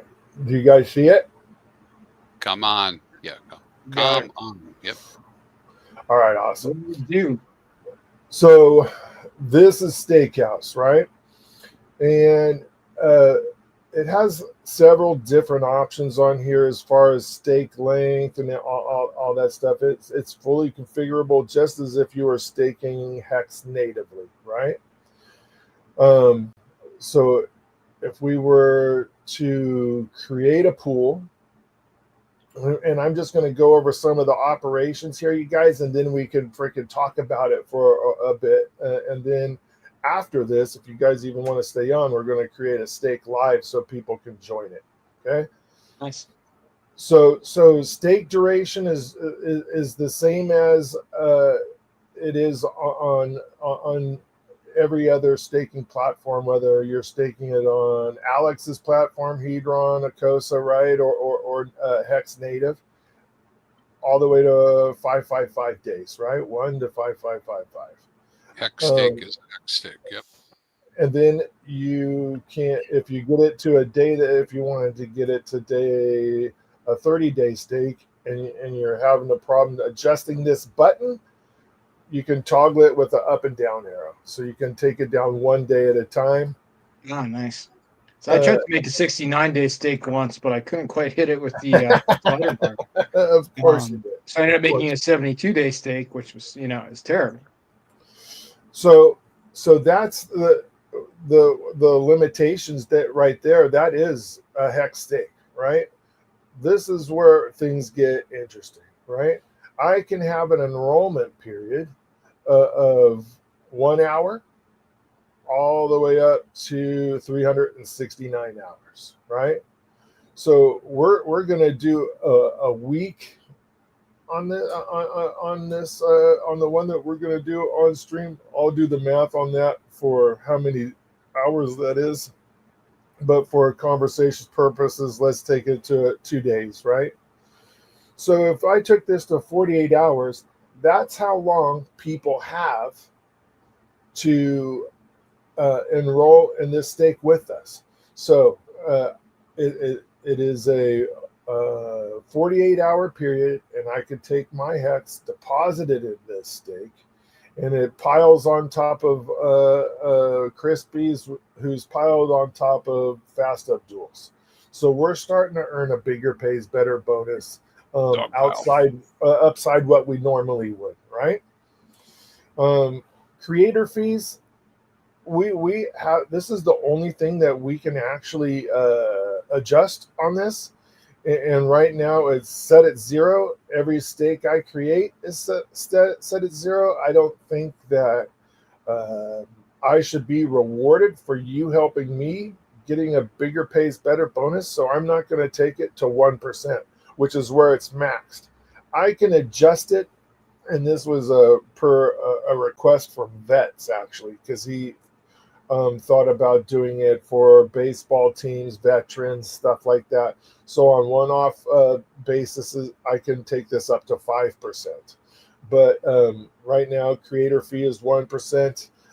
Max, everything I do is at 0%. So once I create this, that stake is in what they call the ordering phase, right? So while everything's restaurant oriented, you guys, that's how most of the MCR dApps are. So that's in the ordering phase. So as stakes, as people pile in over the next 48 hours, they're all still in the ordering phase. It doesn't change to the cooking phase until that 48 hours is stopped, and somebody has to actually go in here and click start the stake. Anybody can. And that 48 hours, is that an adjustable metric? Yes. So if we looked at the creative pool, I can adjust this from 48 hours all the way up to 369 hours. So I can leave this open for a week. I could leave it open for a month. However long you would like people to be able to pile into this, that's how long you could leave it open for. Very nice. Okay, that's cool. Very nice. And I do like that the creator fee is default to 0, but you can adjust it up to 1% for like a charity or something like that. Right. I could also see if like somebody was a mega whale, right? like if you put in whatever $1 million worth of hex into the stake, then people, and you said it at a 1% fee for others to join, that might be, you know, the reward might be justified. So even the mega whales, you guys, right? If we think about how hex staking has gone, has there? Crispy would probably know this. Crispy is like having Chat GPT for hex on stream with us. Has there ever been a person besides the OA maybe that has maxed out the bigger pays better bonus at 150 million hex? Yes, right. Because you got Godwell out there that's done much bigger than that, I believe. Godwell did. Yeah, I'm pretty sure. What about Maximus DAO? Do you remember theirs? I was just looking at it yesterday. Yeah, that of course that was a big one too. Yeah. Yeah. So did they hit it? Not There's many. been a couple of. There's been a couple. I'm sure. I like that. I like the idea of that quite a bit. Yeah, I mean, getting more. Right. Getting 10% more power out of it, and yeah, I'd be willing to trade 1% for that. For sure. Also, if you take a look at some of the stakers that were going out for 45, 30-day stakes, right? One of those guys in particular that I've followed while this was being built had like a rolling 40 to 50 million hex that he was putting in and out, in and out, in and out, right? And scraping the yield.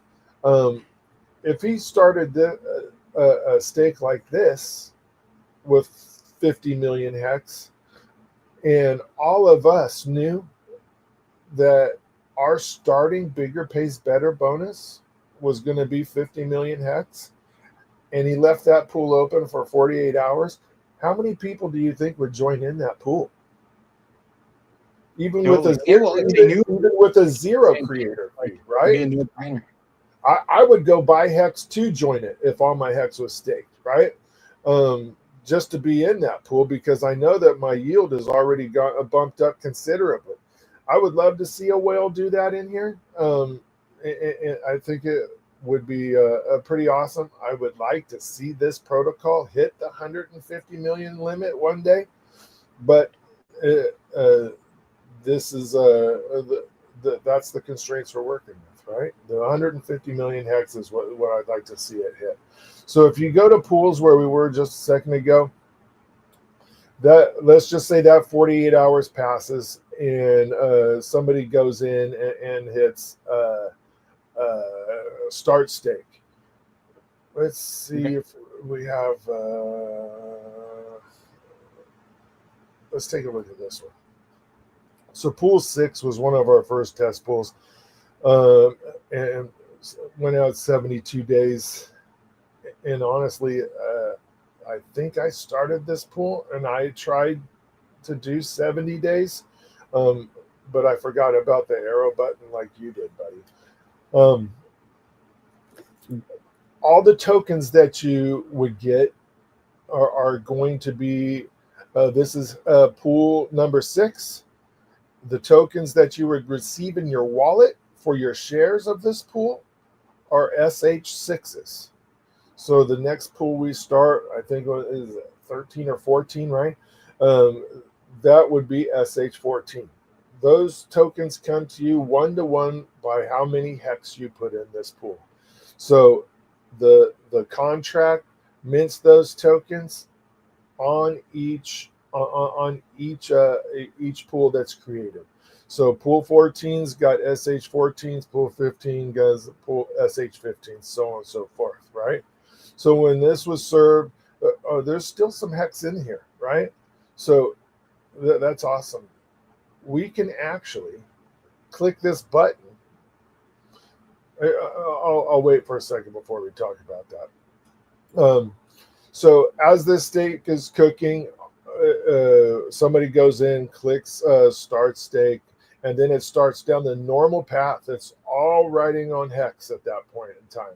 Once somebody clicks cooking, all that hex is writing in the RH ecosystem. It's no longer in anything Magic Carpet Ride, 0x Steakhouse, none of that. It's all in over there.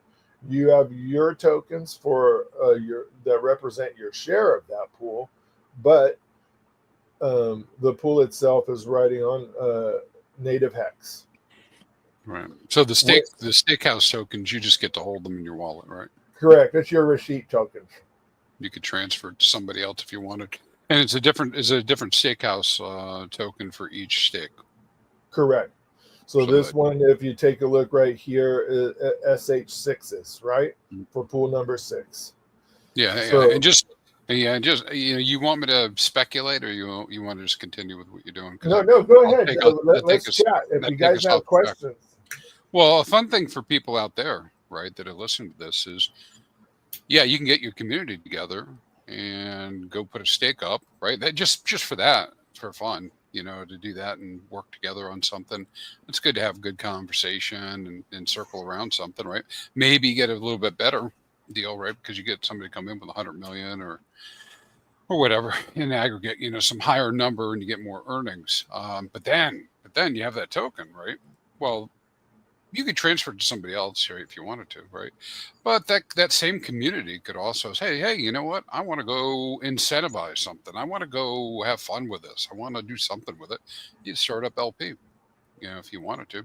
You set a price on it. Do a Johnny Chaos method, where you give it a base. You do a fast method where you go set up an incentivized pool on 2 fucks and start earning on top of that and build some hype around it. Anyways, I'm just saying there's some fun stuff you can do with it.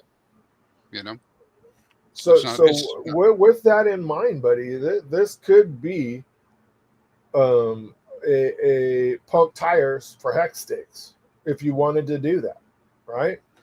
You could 100% do that, but just for so everybody knows, though, we didn't think that there would be enough liquidity for people to sell these things traditionally on LPs, right? But if you were a whale, you could, and you did a 50 million stake or 100 million stake or something like that. That could be the new Maximus, right? Well, yeah. Well, yeah. Not really saying it's a replacement for Maximus, but just in its own league on its own. You're 100% right. Somebody has to make a market, right? But it doesn't necessarily mean you got to be a whale to make the market. It is the only reason why we created the OTC, though. Yeah. That this was the impetus of the OTC. We figured that in the early days, before 2 fucks was launched or fucks was launched, right? The liquidity for Trio, all the perpetuals, was tough to get around, right? You would have a hard time selling into those pools because people weren't pulling it very much, right? We thought we would have the same issue with these stakes, so we created the OTC. So I can go in and I can create a stake in this pool, pool 6, and I could take those SH6 tokens, and if I run into hardship or if I want to make sure that I break even, we've seen a pump, I'm going to sell enough to cover my bag, let the rest ride the meme token way, right? I can take those tokens, because this is now a tokenized stake. I can take those tokens, put it on Bistro, ask for a price, and sell them on Bistro, on the OTC. What is an OTC? What does that mean? Over the let's see if can you see the OTC? I can see it. So the OTC is basically a place where you can go and put tokens and put them up for sale, right? And it doesn't affect the charts. This is being sold trustlessly from one person to another. And I could put HEX stakes in here and have and ask for a price. I can ask for HEX, I can ask for ETH, I can ask for INC. There's a bunch of approved tokens, which are RH tickers, stable coins, and ETH, which are the tokens that you have to buy with. But with that in mind, though, you can ask for any of those tokens. Right here, there's some MCR 369 for sale. And it is the tokens that will be accepted are PulseX, Inc., 2 fucks, because they're a proud supporter of the Bistro OTC, HEX and ETH. So any of those tokens that you, and there may be better deals in there because you can ask for different prices. If you would prefer to have more ink, you can offer a better price for ink if you would like. But this is not OTC week, so I just kind of want to touch on this. But that was the impetus of creating the Bistro OTC, was to be able to sell tokenized HEX stakes trustlessly on OTC. But wait, okay. But wait, there's more. All right. Yeah, this is related to Hex Week, because I can also come in here and put up HEX. I could put up EHEX and not hurt the chart, because there might be somebody else who wants something. Correct. I could even go in the reverse direction, right, and come up and say I have something else and I want HEX for it. Right. You know, you put can it do up that 100%. Actuator has been up here quite a bit. Yeah. So anything related to HEX. In fact, I would probably suggest that for people who are looking to exit from Maxi. I mean, you could also try to do it if you're trying to accumulate Maxi or Deci. I mean, I don't know why somebody would right now, but people do different things, right? Right. And because the liquidity situation is what it is, right? And it's designed that way so that somebody can earn fees on it, right? So it's got to get super thick. There doesn't have to be slippage. You come in here and perhaps you don't experience slippage. It is in a way kind of a reverse limit order, right? You can do the high end side, right? So if I had a target price of a small bag of HEX that I said I would like to get 5 cents for it, I'm going to go on vacation, and if it hits 5 cents, somebody will snap it up while I'm gone. It's different than being on V3, because if it retraces, you're going to come back to the same tokens you had, right? This is not that. You can actually put that HEX up here. If it hits 5 cents, somebody's going to buy that HEX. People are watching this in the MCR Telegram room. There's actually a bot that shows new listings on the 0x Bistro tab, right? So you can actually see what's being listed, or you could just pull up the page, right? But it is a sell order. In a way, it just depends on how you look at it. Yeah, sure. I mean, in terms of what it does, but I mean, it doesn't show up any chart anywhere. Doesn't show up on the chart, so I could come in here and sell 100 million HEX, and if the person that buys it doesn't sell it, that HEX didn't affect the chart when I sold it or when he bought it. Just went from a wallet to a wallet through this contract trustlessly. And how much slippage is there again? That is zero slippage. Okay, that's cool. I like zero slippage. Yeah, I suppose if somebody does come over here though and they're looking at it, you do need to read the screen, see what the offer price is or the request price is, and what the current value is on the market. Because if it's cheaper on the market, you might not want to do it. So with this, right? You have on MCR, 36% of this is bought up, right? And you can tell that this, just at a glance, you can tell what's a deal on here, what is not a deal at this point, right? This is kind of a slow period. We've had 2 or 3 pages on this before. Right now, we only have 1. And I think that's because Max is not as active as he normally is.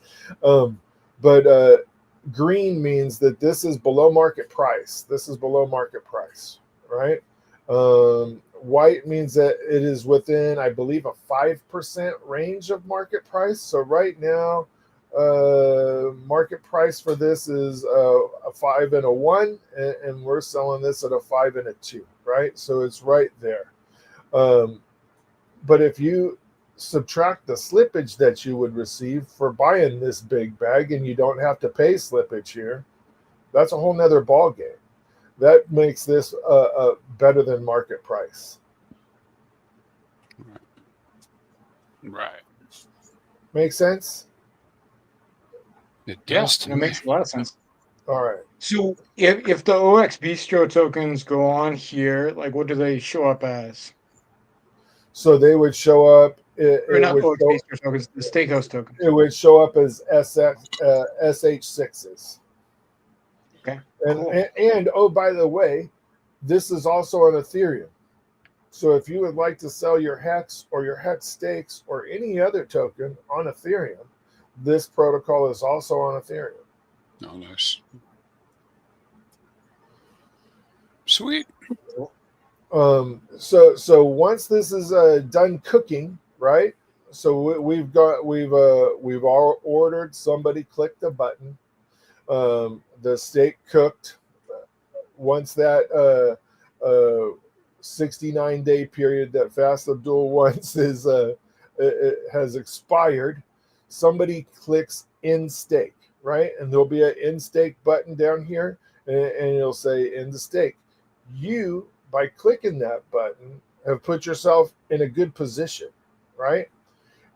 You're reimbursed gas fees, and if anybody doesn't claim their stakes, just like the OA, right, or just like not OA, just like having the 2-week waiting period that native stakes have, that hedron. You also get hedron with this. The hedron and the hex start to bleed out. Some of it goes to the person who ended the stake. The amount that you pay continuously to end the stake is the cost of the end stake times the amount of tokens that you have within that pool. So you are always paying a percentage of the pool based on your how much of that pool you have. So if this is 100,000, if this is a million hex in this pool, and I put in 100,000, I'm having to pay 10% of the unstaking fee. Got it. The other cool thing about this is there is never ever an early in stake. Oh, I was going to ask you about that. Yeah. There is no EES in this system. Every stake created on Stakehouse goes to term.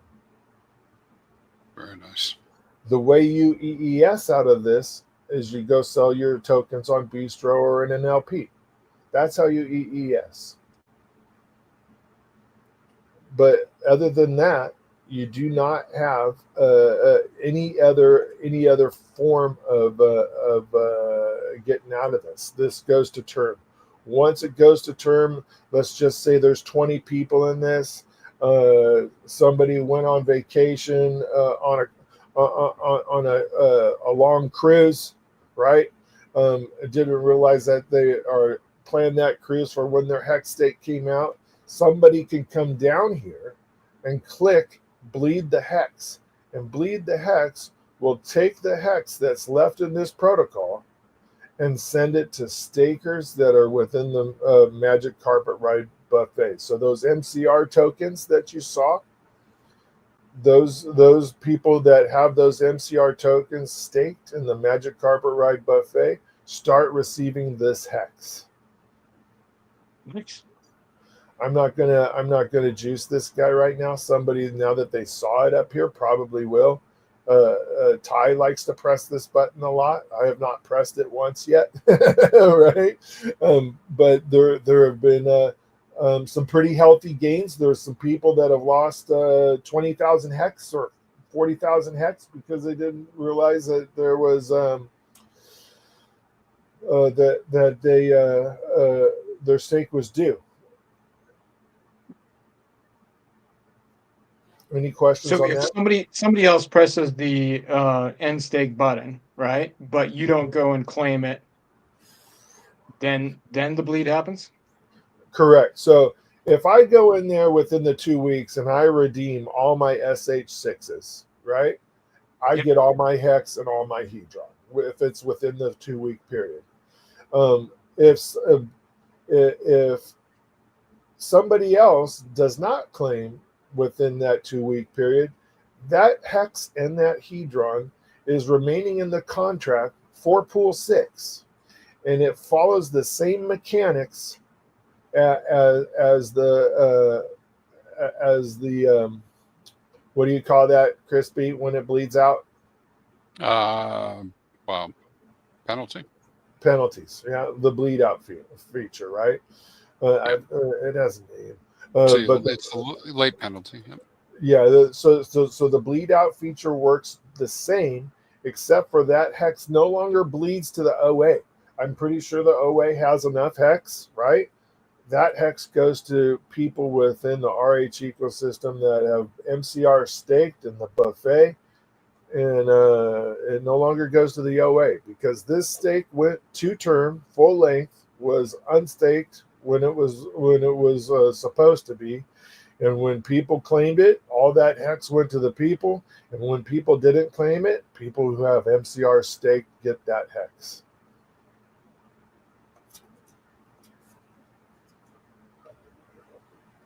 It's pretty simple.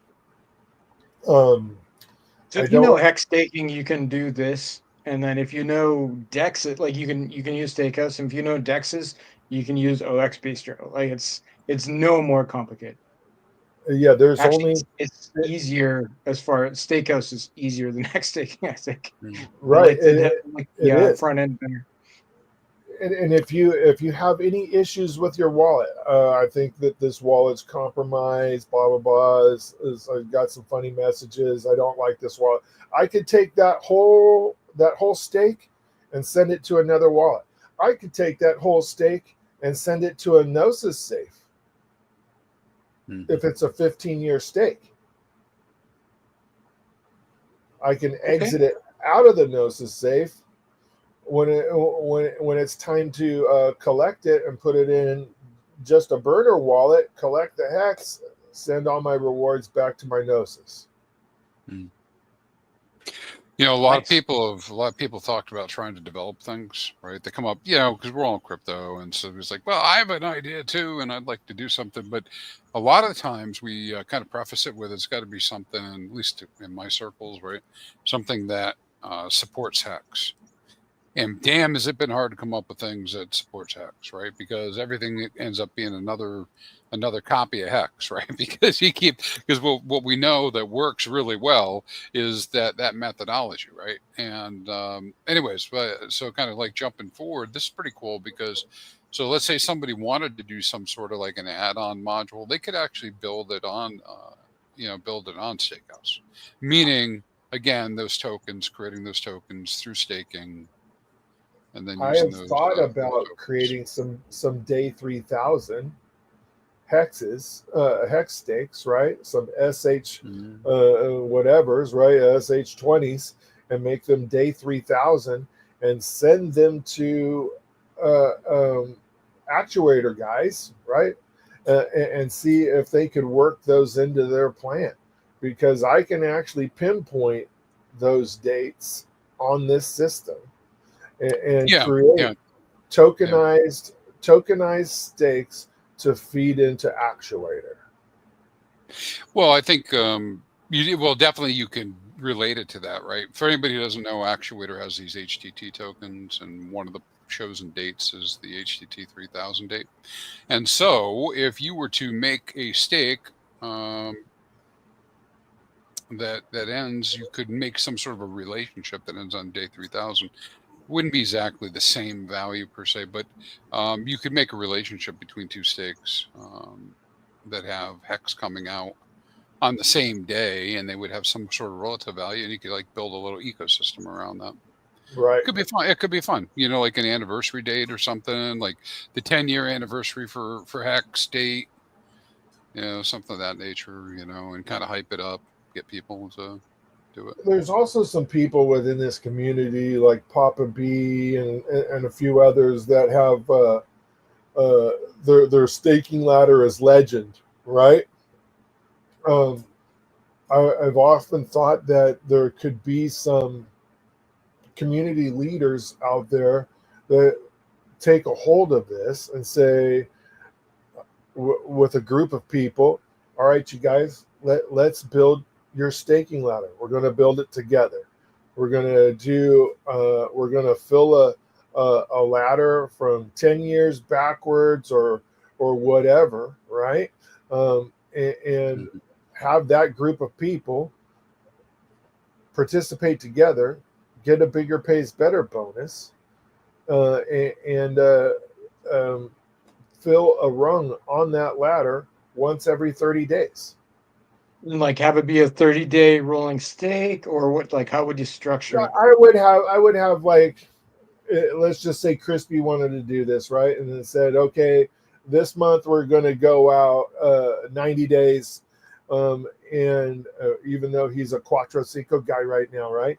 But we're going to make a ladder. We're not going to do all Quattro Cinco. Some of you guys aren't going to live 15 years, right? And so I hope we all live that long, but yeah, I hope so too, buddy. But we'll see. So we go out to we go 10 years out and we work our way backwards or whatever that looks like. And he says, so at the beginning of the month, we're going to create a new rung on your ladder, throw what you can afford to lose into that rung. And you guys have 48 hours or a week to participate in the pool. You guys are all admins or at the very least participants in the steakhouse chat. You have free reign in there, right? To gather people and get them involved in this. And of course, Magic Carpet Ride would put it all over X and say, everybody, Crispy's doing a ladder. This is rung 1 on a staking ladder that should set you up for a 10-year ladder. And everybody participates as a group. I would love to see that. That's what this was made for.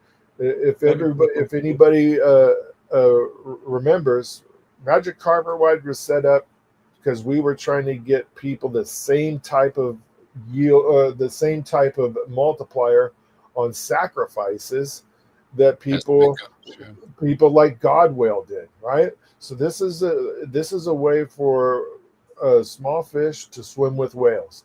Get a bunch of them together, get the same bigger pays better bonus that big whales get, and half and a fraction of the fees when you get out.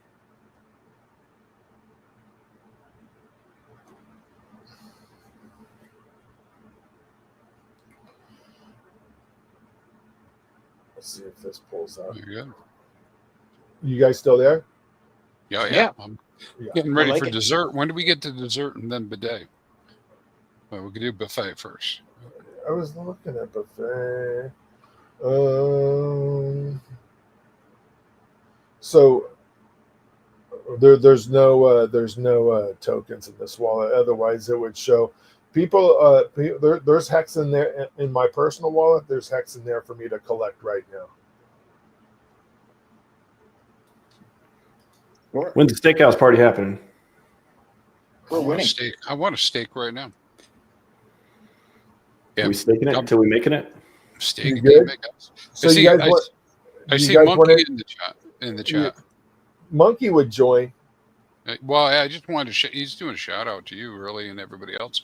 Yeah, there's a lot built on HEX. I think there's a lot more built on HEX than people understand. I think Morales would join. David Morales, he's a big time HEX guy. Yeah. I think it's a pretty cool platform, you guys. And it's not getting the use. For one, when we named it, these are the roadblocks we hit. The second we named it and we came out with it, we said, "Oh, we're making steakhouse." Richard said, "Good news, we're all publishers. We're no longer stakers. We're mine houses. We're mine houses. Publishing house.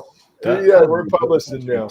And then once we launched it, then the OA did a giant stake, right? So everybody's kind of sleeping on HEX staking right now. But I do believe that T-shares might see some significant gains over the course of time as this marketing plan that Richard Hart is putting forth. I think, and I'm not one of those guys that is sitting around for Sack Daddy, right? All these things that you just saw me go through that we built over the course of 2 years, we built knowing that there was all kinds of heat on Richard Hart, and he may never come back. right? So we kept building though, because we knew that this would be good long term, whether he was here or not. But if any of those little chunks of those little bars that Hex Kong showed actually get EES'd, Steakhouse people will benefit from that 100%. Yeah, I think the gamification of playing these different types of games in crypto, like pooled stake, you pulled everything. I mean, once a product gets big enough, there's always going to be pulled products built on it. But yeah, it's just where's the newcomers are going to come in that want to play the games. They're going to do meme coins, stake Hex, maybe both. We'll see. Yes. Gonna make Hex 10,000x again. Hex.com. Hex.com. Do we want to is it time for us to do the stake live now, buddy? It is time. All right. Crispy Fast, feel free to hang on, drop off, whatever you want to do. But we're going to do it live. We'll do it live. Let's do it I want live. to stick around. I want to see the stake go up. Let's go. All right. Let's go. Stake it up. All right. Guys, don't look at my pin, okay? I'm monitoring how much screen muscle caps. movements you have. I'm screen You measure capturing muscle right now. movements. I'm zooming in on your glasses, capturing the reflection. That's what I figured. Everybody's getting the reflection of my pin. I see that you wrote the seed phrases on your couch, right? Yeah, exactly. This is Yeah, there's some writing on there. What's that all say? I even have a gold key. Gold key signed my couch. So this couch went to the original HexCon or PulseCon, right, in Vegas with DJ Lethal, and this was at the party. Hex That's bullshit, man. Siren, KG, Where's my couch? Freddie Quotes. That was the Power City party? Bullshit. Yeah, this was at the Power City party. I remember that couch. Yeah. I think I forget who's under my butt. I think it's CZ. I'm sitting on CZ right now. No, him and Coinbase guy stopped by. No, CZ, the blonde. The lady. Oh, yeah. okay, gotcha. Changes the whole setup completely. Yeah, it does. Keep this family friendly, triplet dad. Changes the whole thing. This is the greatest thing I have ever seen in my life. This is amazing. So this wallet that you guys are going to see, this is our original sacrifice wallet. MCR did run a sacrifice, right?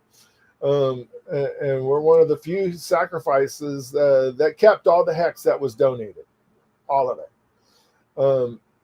because we were going to use it for this. So back to Steakhouse, we're going to create a pool. Disconnect. Hold on, you guys. MetaMask is giving me an issue here. So when you create the pool, do the tokens go into your wallet right away, or does it have to wait for the time to tick down on the window? That's a great question, buddy. You can actually let me get back to that screen.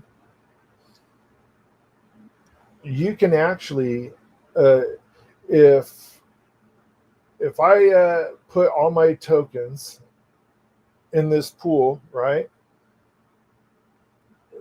If I put all my tokens in this pool, nobody joined the pool, so the bigger pays better bonus isn't that great, and somebody above me opens up a pool that is more attractive. As long as this hasn't hit step 2 and is cooking, I can put all of my tokens back into this pool, get all my hex out, and the only thing you have to pay is gas. There's no fee or nothing like that, and go into the other pool. As long as it's not hit the cooking level. Very nice. All right, there we go. Sorry about that, you guys. So we are going to the dashboard. Cool. Which, just a note there, if they were being sold on the OTC, you'd want to go check first to make sure they're already cooking. Yeah, I don't anticipate exactly. And once we do this, I'll show you guys. We have a link underneath those pools that takes you right to Hex Scout that shows you how the stake is doing. Okay, cool. How many days do you guys want to do? Wow. Let's keep it let's keep it under 90 so people can test this and not know that the freaking stuff is going to be locked up forever, right? That's what I would like to do. All right. I had only one answer for you. Yeah, you were going to say 5. Of course, you do was. 90 days. Yeah. Well, like when you make this steak, can you set it to start cooking immediately, or is there always a window? It's always at least a 1 hour window. Okay. Yeah, fair enough. You want to do what would you like to do, Max? By max, do you mean fast? Or No, fast? He's not on. Oh, he's gone. I can't see the screen, you guys, because I'm on the. Oh, so okay. what would you guys like to do? He went incognito. What if we do two? What if we do one little one? That's that, and just set it for an hour to expire. Put that one on the OTC like right away, right? And then do a longer one and have a much larger window for people to enter it. Mm-hmm. Oh yeah. We can still take the tokens, even though it hasn't expired. We can still take the tokens and go place them on the OTC, regardless of length. Okay. So we don't have to do two. It'd be better just to get more firepower into one. Yeah, bigger pays better. Yeah. So you want to do 30, 60, 90? Let's stay in the 369 style. And what would can we do half days? Can we do like 30.5? You cannot. I'm joking. Full days only because we're working on the Hex native contract, bro. Indeed. Yeah, just like a real steak. Yeah. Cool. How does 60 sound? I like 60. All right, let's go to 60. All right, so we just put together a stake duration of 60 days. How many days would you guys like to keep it open? Well, for this 48 hours, 72 hours. I'd say 48 hours for this, right? If you're all right. It's not very long, so you don't want 48 hours. It takes a week off steak.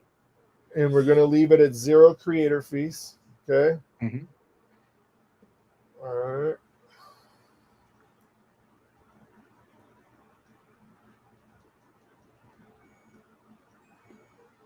And how much hex is going into the steak? So in this, so we're creating it. Confirm. Accept. All right, waiting for transaction.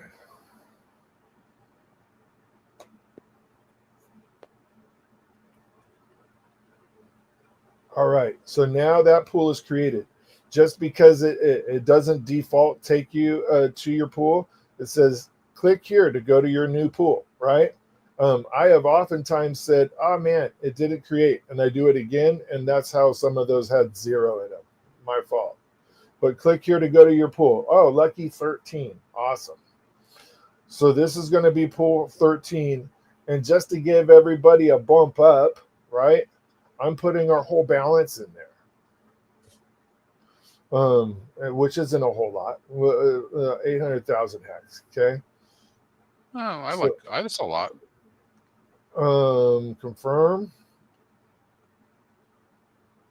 What's that? Is that $8 grand?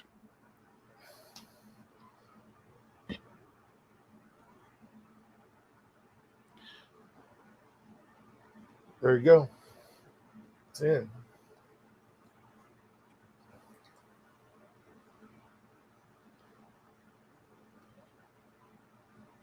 Yeah. Hey, so I see Crypto Ewok out there in the chat. So you can come in here and do a Quattro Cinco Mr. Ewok, and then turn I around would love to see some and then plot test airdrop, templates. and then airdropped all the tokens to other users. You could do that. You could, yeah. You'd really have to let You them could know. make an entire ecosystem based on this of like, you know, layered tokens and LPs and hex stakes ending, and you know, like you could really use this as the base for like a complete hex staking ecosystem with airdrops and farming and all these kinds of things. Well, it sounds like you can incorporate it without having to pay. Nothing against you guys, Marcus. You guys already built this, but rather than trying to get some dev to go build this for you and tell you it's $120,000 to build it, you could just plan to utilize this. You know. Yeah. I'm throwing numbers out there, but I mean, it's not uncommon to go to somebody who's dev and ask them about something complicated like this, and for that to be the price range. You know. That's the thing about what we've built. There is nothing that I've shown today that is a fork of anything. They're all freaking super kind of complicated, ground up builds that took for freaking ever. And I don't know if I would put 3 things in development again in my entire life. Mm-hmm. At the same time.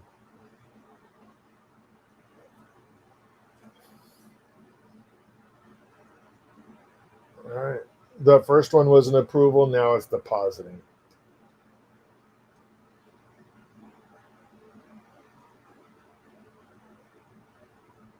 Oh, we did have a question in the chat.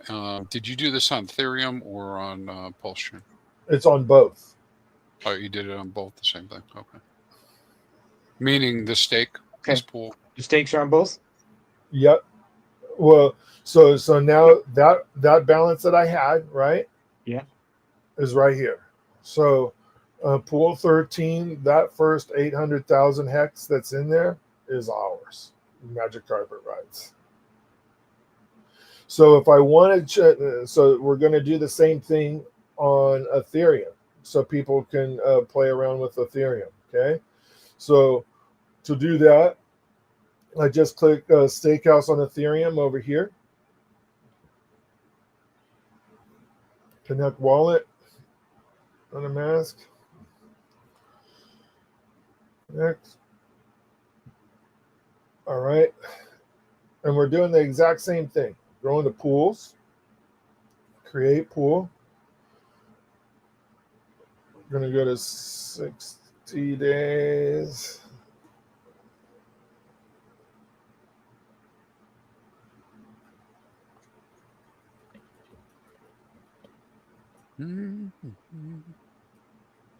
All right.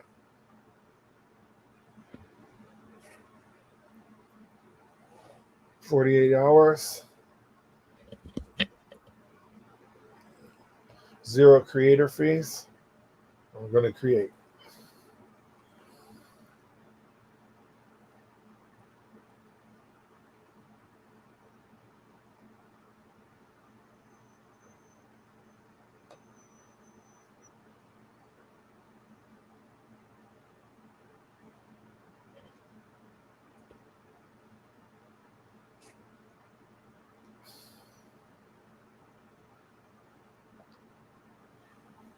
Click here to view your new pool. And over here, we're pool number 6. Going to take that entire balance. I'm going to take these numbers off just so it's even. Confirm. Yeah, see, David Morales, I got your back. Had to ask.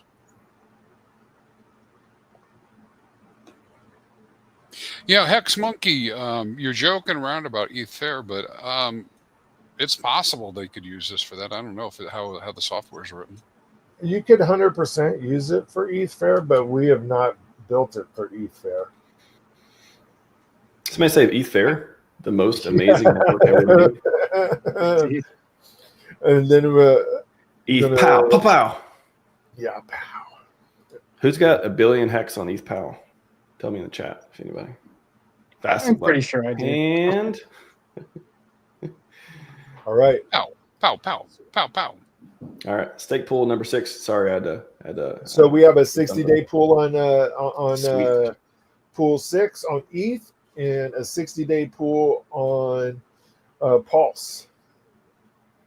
Noise. And just so you guys can see, if we go to pools, this is our pool. You can view the stats, right? So now we're into that pool, and this is the pool address. Once some other people get in there, right, you'll see some participation on Hex Scout of who's in this particular pool. And right now you just see me, right?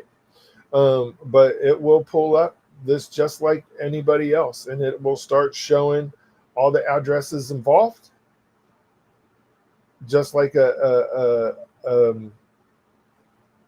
it's actually really cool how this works. I didn't think our protocol would actually interface with Hex Scout as well as it does. Hex Scout's awesome.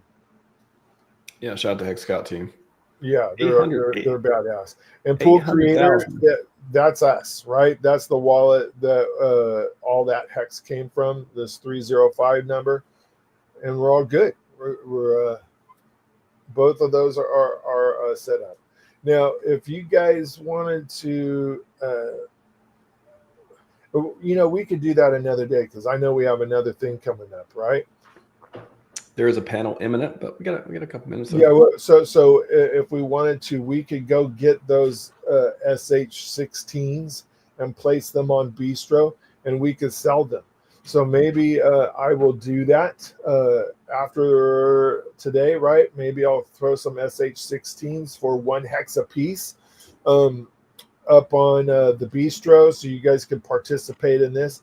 And when you do participate in that, and you have this view, my view shows that I'm a participant in this, right? It will show that you're a participant in this.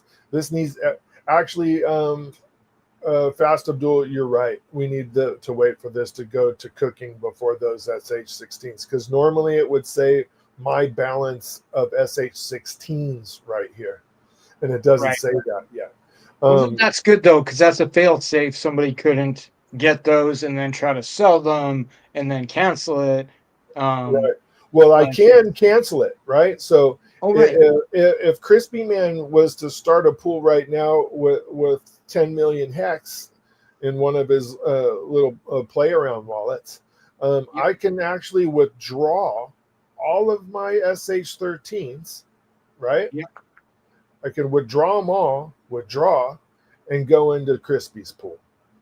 But so I guess there's no risk. Like if you sold SH13s, like you can only reclaim the ones that are in your wallet. So that other person would be the one who got to reclaim.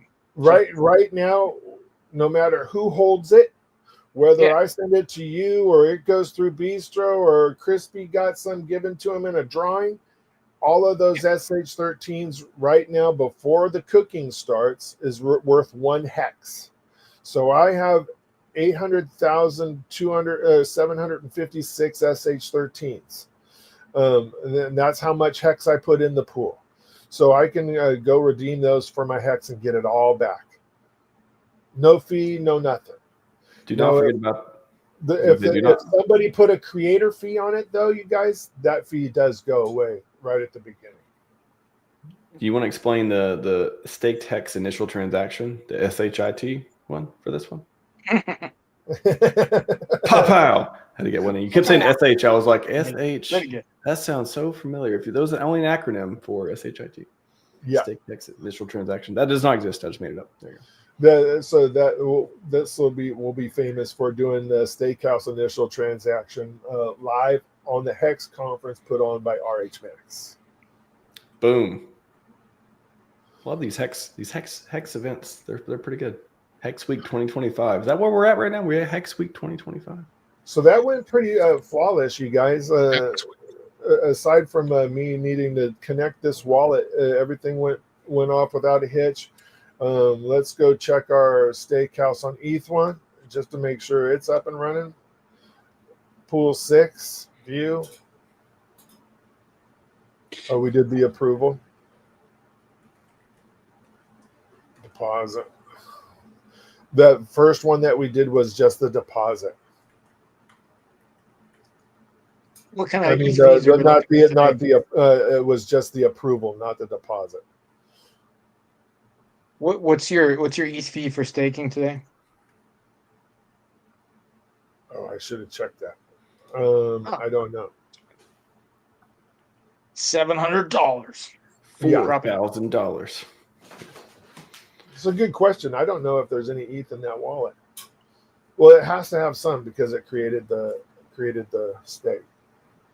There is the Ethereum upgrade where you can pay. I mean, I think some dApps allow you to pay gas in another token. So it'd be fun. I was just thinking, if you were like, oh, you could pay it in HEX. I'm paying 1 million HEX to end a 100,000 HEX stake. No, don't do it. Don't do it. Yeah, make it the cow swap of stakes. Yeah.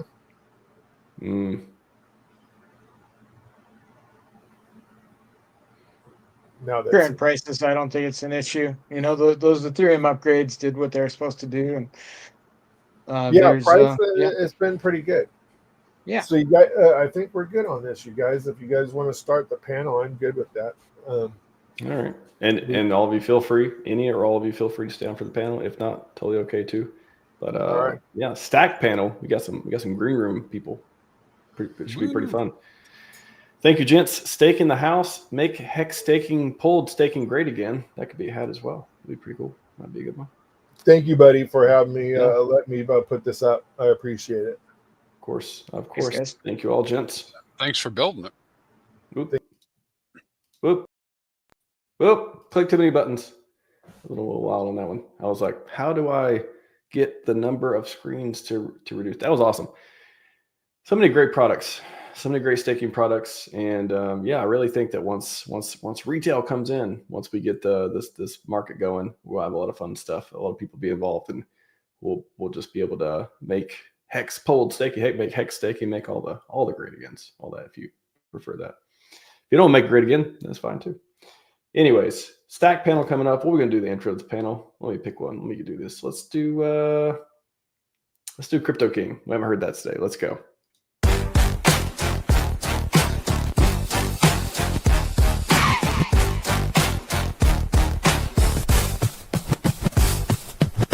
Years old, already reading fast. Gifted school couldn't hold him back. Special program, logic and code. Humble roots, but a genius mode. Dad fixed AC, delivered the news. Taught him to hustle, never to lose. Car stereo business, teenage dreams. Online platforms, building schemes. AC company, adult store too. Browser optimization, revenue flew. 60 million yearly, success so sweet. Semi-retired, but never complete. Read and showed them Bitcoin's like blockchain future burning bright. Who is Richard Hart? He's taking control. HEX and PulseChain, that's how he rolls. I'm not fucking around, I'm here to take over. Crypto revolution, he's the composer. Who is Richard Hart? The king of the scene. Building tomorrow with blockchain dreams. I'm not fucking around, I'm here to take over. Digital freedom, he's the bulldozer. First blockchain CD, HEX was born. High returns while others were torn. PulseChain launch, eco-friendly way. PulseX exchange, a brand new day. 27 million for research and health. Longevity research benefited from his wealth. Inspiring millions to break their chains. Financial freedom, healthy gains. Fighting scams with all his might. Protecting users, shining light. And safe came knocking at his door, but he fought back and won the war. Who is Richard Hart? He's taking control. Hey, HEX and Pulse, crypto revolution, he's the composer. Who is Richard Hart? The king of the scene, building tomorrow with blockchain dreams. I'm not fucking around, I'm here to take over. Digital freedom, he's the bulldozer. Red notice came from Interpol's call. Finished claims, trying to make them fall. Tax fraud allegations, assault they say, but the system's broken. Games they play, business rivals using legal schemes. Crushing innovators, killing dreams. If haters wanted to get me down, they'd raise more than my 27 million crowns. Diamonds worth millions, watches and cars. DC allegations reach for the stars.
Guys, this song gets me pumped up. What's going on? Damn, that is a super hype song. It's It is. Right? feeling it. We need that. I We need hadn't that for heard the that bull one run. before. I like the name of the group, the Red Notice. That's pretty awesome. I know. Yeah. It was like I saw this by Red Notes. Like, yeah, of course, we've got every single thing that happens in the community, or otherwise, there's either a team or a meme or otherwise from it. So it's yeah, that was a great song. Though. Yeah, we don't usually. There's not a lot of F-bombs dropped on the show. Not that monetized to matter, anyways. But most of half the music you'll see some spicy lyrics from time to time. But B hits hard. That's the point. B hits hard. Gents, Triple Dad staying on. Awesome. Crypto Ewoks here. Excellent. If you all didn't see the what is the Hexagon earlier, awesome. Well worth your 15-20 minutes to watch that. Vic Krakowski's back. How's it going, sir? What's up, sir? How are you? Doing good, man. And Kyle as Good to well. be. Yeah. What's up, man? How are you? Good to have all of you. Yeah. I'll let you get started. I'll pop in and out, and yeah, get a Hexy in here. Get a Hexy. It's all up to you guys. It's awesome. Going on, fellas. What's up, Kyle? Us builders on Hex need to stick together, buddy. Yeah. Dude, I'm looking at Bistro. Virtual fist bumping you right there. Boom. I'm looking at Bistro, man. And not to take away from Hex at all, but I don't know why people aren't using this as much for tax tokens. I didn't realize you guys accept tax tokens on there. That's huge. Yeah, we do. That was the thing, right? Was all RH tickers. Anything that had stability to it and deep liquidity pools, right? We decided to take everything RH, except for pump tires and most, right? And stable coins and ETH, right? That's what everybody likes in this community, so that's what we took. Yeah. No, I mean, like, you can actually put up for over-the-counter trade. You can put up tax tokens. So, I mean, I would definitely market that towards like PTGC because I don't think they have a transfer tax. And if you yeah, that's true. Yeah. Yeah. That'd be a good way to get around that. Whatever the percentage is. I'd be like, yeah, don't sell. There's been a couple of tax tokens that do have a transfer tax. Some do. We've helped them out. They've whitelisted that address. Oh, nice. So there is a possibility of doing that if there's anybody out there that's listening to this that has a tax token and they would like to whitelist it. That's a possibility. Let me know. Yeah, it's huge, man. I love both of them, Staker House and that. A lot of possibilities, definitely. Have you seen much action with the steakhouse? There's not. As soon as we launched it, the OA did the stake, right? So that whole plateau of stakers has affected us greatly. But we're trying to get the word out so people understand that everything in this is trustless, right? And if you're going to stake, and you go and you look at that chart of all the bars of where everybody is coming out over the course of time, right? You might as well be with one of the other guys that's on that bar, so you both can increase your hex, right? Yeah, for sure. That's the whole point of it. I had a question about the ETH side of that. Whenever it's done, and you said you pay a portion if you have 10% of the pool, you pay 10% of the gas fee. That's exactly it. So who pays the rest? So if you end your stake, so the guy that ends the original stake, he pays the whole gas fee. Right? Okay, and then he gets reimbursed. And he gets reimbursed over time. He also has you don't even have to be a member of the pool. You don't even have to be a guy that's in that pool that has any of those Steakhouse number 6 pool tokens, right? You can do it and you can profit off of it, because if anybody forgets, let's say Big Kurkowski goes on a long vacation, any of the tokens that he doesn't claim, a portion of those go to the guy that ended the stake. Oh. That's pretty cool. So it incentivizes, somebody to pay attention to it, even if they don't have any stake in the game. You'd always want to be the first one, right? Right. Yeah. That was the thing that we saw on other platforms, right? They're always waiting for a benevolent wallet, right? Who's going to end this, right? and we wanted to take the benevolent out of it and code it in. So that guy got paid. It wasn't as benevolent. It could be benevolent if everybody chose to get everything out and everybody ended their stake, but he got fully reimbursed. So what's the difference, right? Yeah. Oh yeah. I mean, like the idea that somebody's going to benevolently unstake your stake early or on time, properly for you. We've seen we've seen people pay attention to some big OA stakes and maybe Godwhale stake that might have, has even had a late stake before. So no one's coming to save you, no matter how big you are, So yeah, having that feature, it's pretty good. John Wick saved us.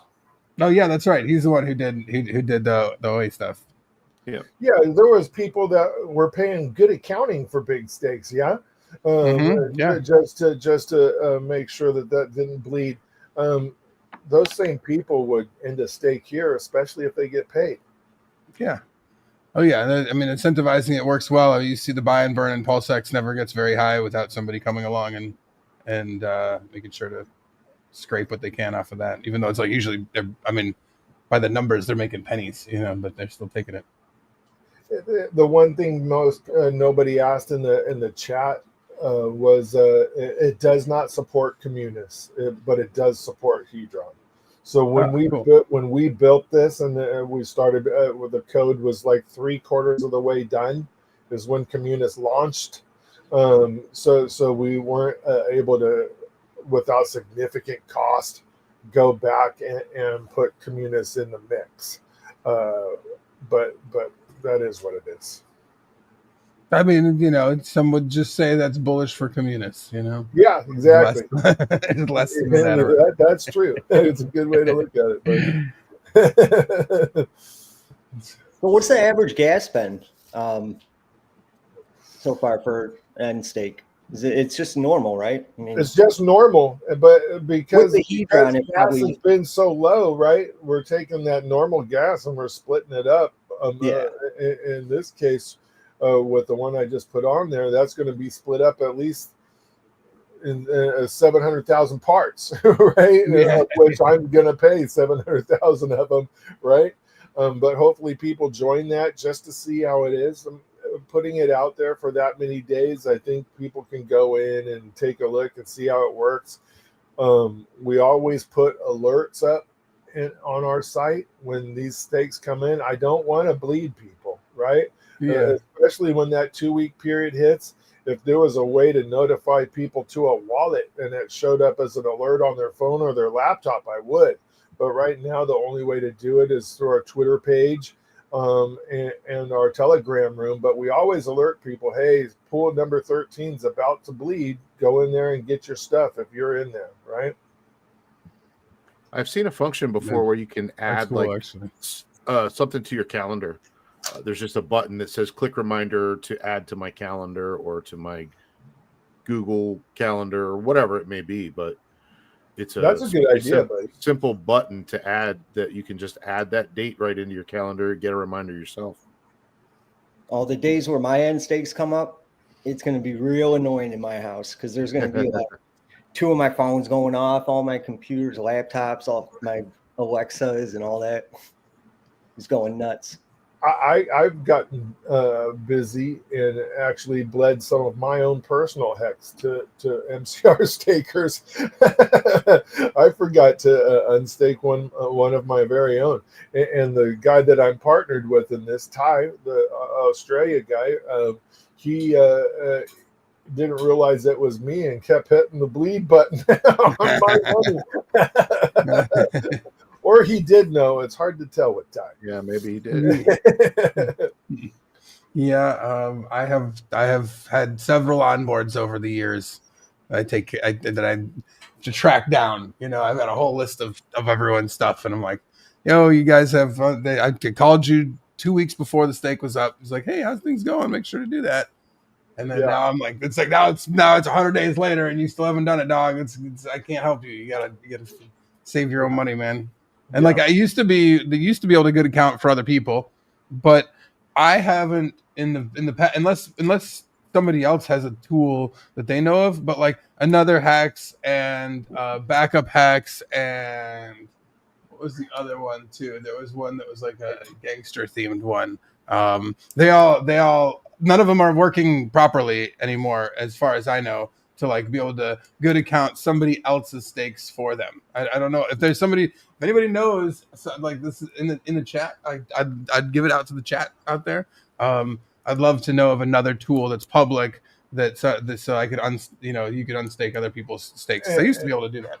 And not to bring up open old wounds, right? But everybody used to be glued to Staker app, right? Yeah. That was on your phone, and you were able to actually see when everything. So people were looking at that multiple times a day. So I think the good accounting function is probably a little more prevalent now than it used to be, because people were glued to what it was doing prior. Yeah, for sure. You weren't going to miss it in those first couple when Staker app was out. I mean those your morning dopamine was like just to refresh that shit and you feel okay. Well, don't forget Hex Scout has an app as well. Yeah, that's Hex Scout is probably my favorite currently. That that does a great job at tracking that stuff. Yeah. For the phone, you are. Yeah. Yep. Yeah. It's in the App Store and the I think the Android Play Store. You can get them. Yeah, there's a bunch of. I mean, it's cool to see how many people are developing different things on Pulse. You know, like there's a lot of different wallet trackers, wallets that are out. You know, because for a minute there, everyone was pretty upset that Rabby pulled support here for us, and I don't think that really now I don't it's not that big a deal. You know. There's a lot of people who have developed a lot of stuff for tools for the community to use. And Hex Scout is probably one of the better ones for Hex Stakes, because that's one of those things that like Hex Stakes over the years, like there's a lot of DeFi stuff these wallets will pull in, and like you need somebody who's got to write that specifically for Hex Stakes. And I doubt that Brother KG is too upset that Rabby went away, because Internet Money Wallet has done some really cool things. That they've integrated update this last week, right? Yeah, I was going to say, and it's really the timing of all of that is great for them, because I felt like their product pre-Rabby pulling our support, like there was some things that I was like, man, you guys need this and this and this, and now like almost everything's there and looks great. So I'm very thrilled with their progress as well. Yeah, they integrated wallet support, or for Wallet Connect, they did the go.hex.com would never connect with it because it's only MetaMask. So they did where you can basically clone it to look like MetaMask. So it connects to that now. I think there's 4 different ways where different dApps will connect to different protocols. And they've done and updated for all of them. So they've done some pretty cool things. Got a Hex monkey in the house. Monkeys in the house. What's up, Monkey? Monkey? What's going on, brother? Good to see you. What up, gents? To answer the question that's in the chat, the honest question about and not FUD, the one above. Oh yes, no, the one about how is it still blockchain CD? I was just talking about this yesterday. I was just like, man, I will tell you how much staking has saved me over, like, mentally, as a mental thing, like whether the gains in actual numbers of Hex were there or not, like the fact that I didn't sell my stack entirely at the top or bottom or wherever along the way, and it's just alone it saves you from yourself. You know, that is one thing that is for sure true, and not to mention that, like, we all know that it's dynamic. You know, the APY is dynamic, so like it's not right now. It might not be the best time to stake or like to gain APY, but. Also on that, you guys, and this isn't just to keep pumping stakehouse. If your average payout per T-share the other day was a little over 1 hex per T-share, right? And you maxed out the bigger paid better bonus of 10 times, right? So you would actually be getting 10 hex per T-share if you were to stake as a group. That is now over the 7 hex that we were receiving before. Well, you can also compare a bank CD, right? You're investing in the US dollar, which goes down in value all the time, whereas you're putting the same and getting about the same interest rate. If Hex never does anything as far as price goes, you're staying at a 4%, roughly 5%, but it has a much higher potential of price to Yeah, go that's up. only for now. I mean, the OA only he has or the OA has how many stakes? Like 10, 15 that are spread out. So once those stakes end, the If you will go back, it'll go up. I think nobody talks about that. I feel like I've been trying to talk about it a little bit more too on stream. Is those aren't forever. Like the APY is down now, but it's a ladder. It'll go off over time. So unless they restate. Made a list. But, yeah, I concur with a lot of what you guys are saying for that question. I don't think the value proposition for HEX has changed at all, and you guys just covered some of the reasons. But you can solve it as a variable. It's a variable rate CD with a lot of game theory, and then for a newbie, the question was about newbies. If it's a advanced kind of newbie, you can nerd out on the game theory with them. But you say, hey, imagine this is a foreign currency CD with a variable rate that. With the added factor that, okay, the OA just did what it did. It did a Federal Reserve type move to lower the rate.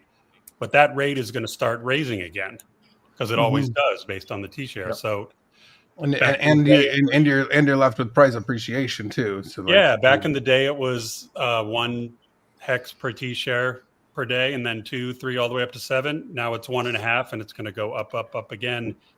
Even if those OA stakes didn't end, which they will, someone just pointed out, there's a ladder. So if the newbie says, hey, I hear the rate sucks now, you say that's just the current state as of today, but it over the long haul, it goes up and down. That's a good point. Also, that same game theory was applied to PulseX as well, right? So the bringing those APRs back to life could be part of a marketing plan. We don't know what's happening there. I think it could be. I think it could be part of the marketing plan 100%.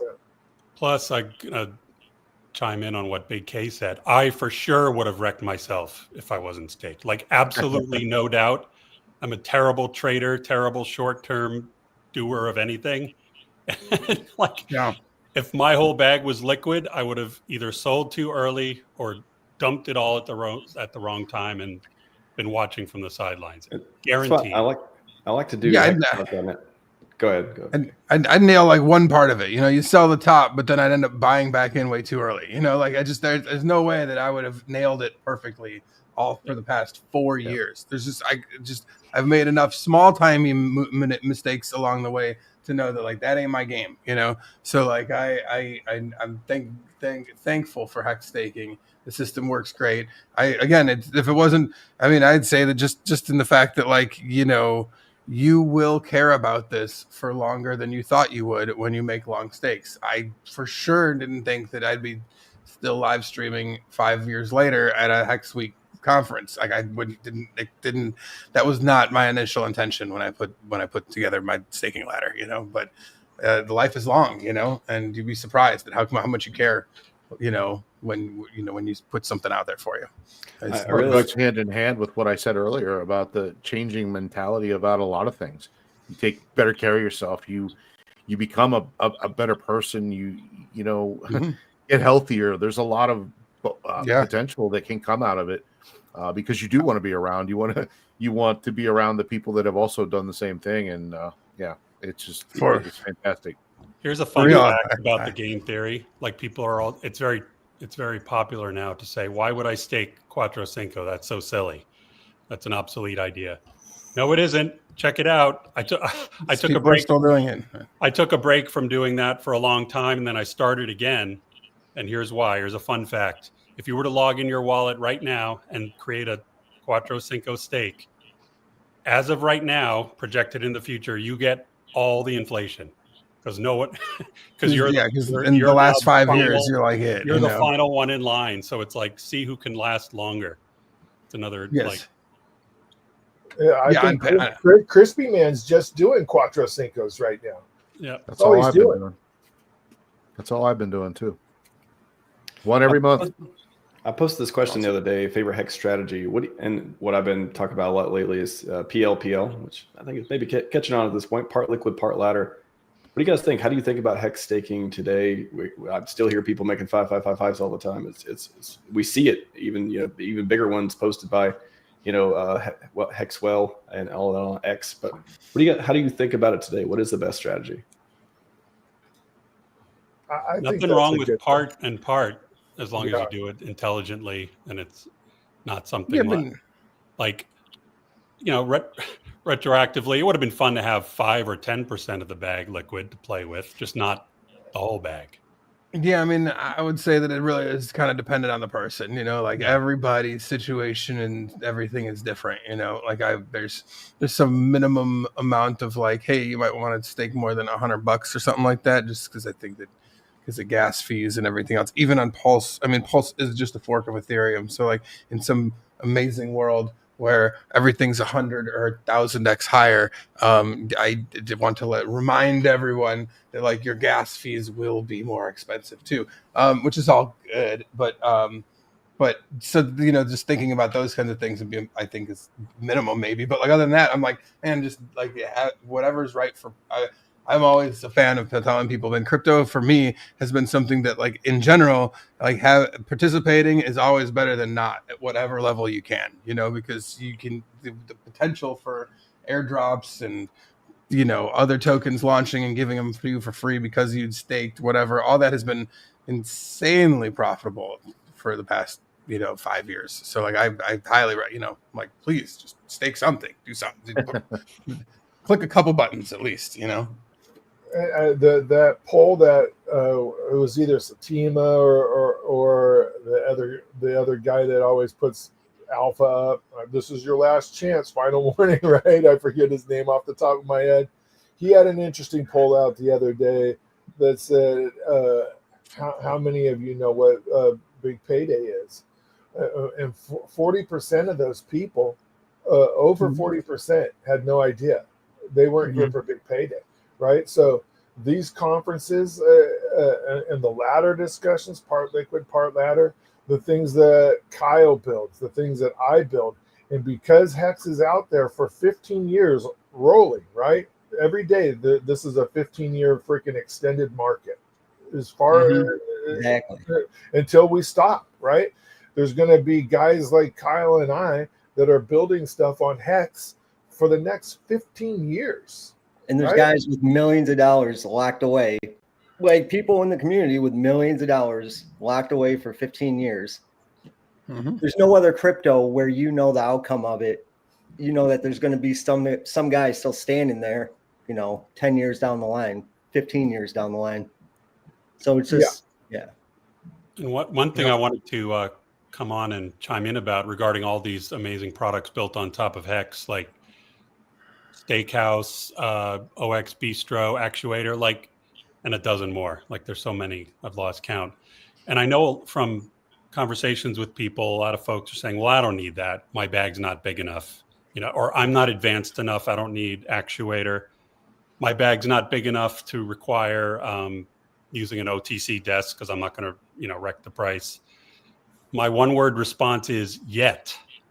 Think about one day, like a lot of us have T shares, hopefully. Well, in the future, folks are only going to have B shares or be able to acquire them new.